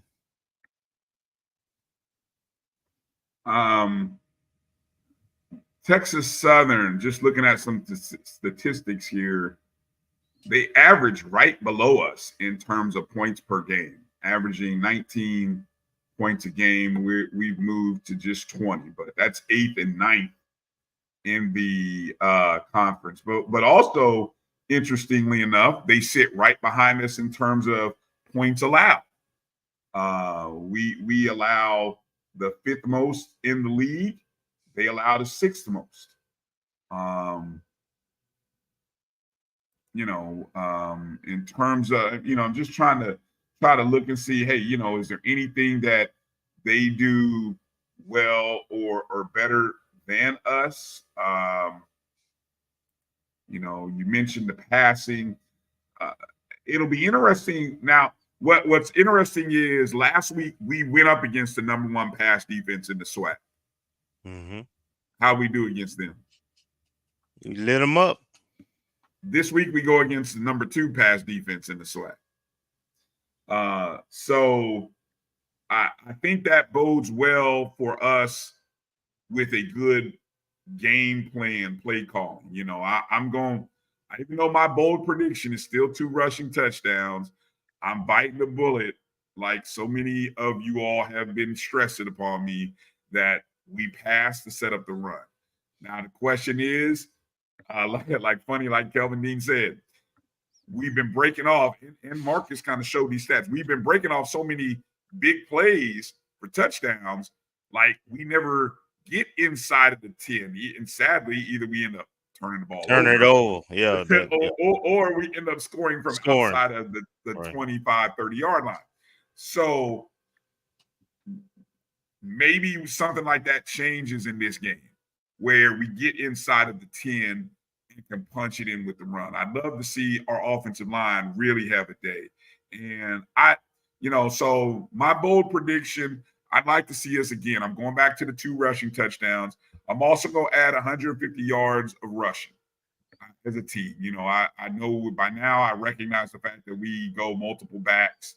So I'm not even going to try to put it on one guy. I just hope that, hey, Kelvin, Bo, Thad, that they stay healthy. And yes, I'm a piggyback with you, Marvin Allen, and anybody else who wants to say no more turnovers.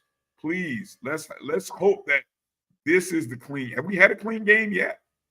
I don't think so. Yeah, let's hope this is the clean game. Let's hope that this is the clean game. I think we have the potential for it to be. Got a few other score projection. I'm going 31-17. I'll give them 17 points. 31-17 FAMU. Ron Jab. What's up, Jab? 35-17 with the win over Texas Southern. JT's bold prediction. Texas Southern doesn't score more than 14. Montre goes 3 rushing touchdowns and a punt return, another punt return. Woo, that's bold. That's bold, Montre. Let me see. What else? Any other bold predictions? Let me see. Little Baby says, we finally break the 21-point ceiling on offense. I think we've broken that, haven't we? Or maybe is that legitimate touchdown, not special teams or defense? Right. He's talking about offensive touchdown. 20. We haven't scored 21 offensive touchdowns. Damn. It's crazy how this season gets away with you. Yeah, all right. Yeah, I'm gonna keep quiet because you guys, hey, look, keep throwing the ball. Okay. I'm gonna be positive and say yes, keep throwing the ball. Let's be positive. Hey, Bryan, I know we're at the end of it, but I just got to mention, I will be glued to the TV tomorrow night to watch that Central and South Carolina State game in Orangeburg. Game of the year, as my guy Drew said, game of the year East. If that matchup last or 2 weeks ago in Jackson State was game of the year 1 or game of the year West, this is East. South Carolina State, North Carolina Central. It's at South Carolina State. Both teams coming off of homecoming wins, big homecoming wins. South Carolina State put 69 points up on Delaware State. I mean, they had 55 at halftime. They could have, Right. if they wanted to, they could have put 100 on them. I don't know where the line is yet on this, Kelvin. I said it earlier on Sunday's show. I'm going with South Carolina State. I think being at home matters, and I think both teams have strong running games. I think the quarterbacks are equal. I'm just gonna go with being at home. When all else fails, I'm going. It's crazy. It sounds like maybe just the comfort of sleeping in your own bed the night before. And hopefully, I know I saw some flyers. South Carolina State is like trying to get everybody and anybody from campus to come to game. I think they're like giving away tickets, giving out free homework, no homework, whatever it takes. They're like, hey, we want faculty, we want a big crowd, because it's going to be tough. Thursday night is Halloween, so you got that. People a lot of times do things where they with their family in the neighborhoods. There's a lot of stuff going on Thursday, so it could be a scary time for somebody. But it's going to be must-see TV. ESPNU is where that game will be. So, and I do think bold prediction for that game, Kelvin. The winner of that game will be in the Celebration Bowl. Hubba. Yeah. Ditto. There you go. All right. That's going to do it for tonight's show. Man, what a show. What a show. Thank our guests. Yeah, thank you, Colonel Eli Patrick. Thank you, Kelvin Dean. Thank you, Ashley Coleman, FangExchange.com. Thank you, AD, Angela Suggs. And most importantly, you, Rattler Nation, and our HBCU brethren who came and joined us tonight. Right. Thank you for joining us. Happy homecoming, Rattlers. Happy homecoming. Be positive, be patient, be safe, have a good time, enjoy the yard. Shout out to my class 92. Anybody up? Congratulations to the anybody who's celebrating their 30, their 25th, their 20th, their 15th, their 10th. Happy homecoming to those classes, whichever class you may be. And that's going to do it. That's going to do it. Make sure to follow the ONG Strike Zone on X, Instagram, Facebook. Yeah. And on YouTube. And go check out the BCSN Pod Zone. All of the shows that are part of the Black College Sports Network are on the Black College Sports Network. All right. Oh.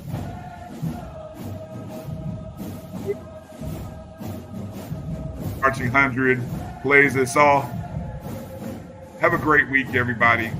Thank you for watching the ONG Strike Zone. For Marcus Green, Kelvin Rozier, I'm Bryan Fulford. Fangs up, Rattlers. Strike, and strike again. Peace out.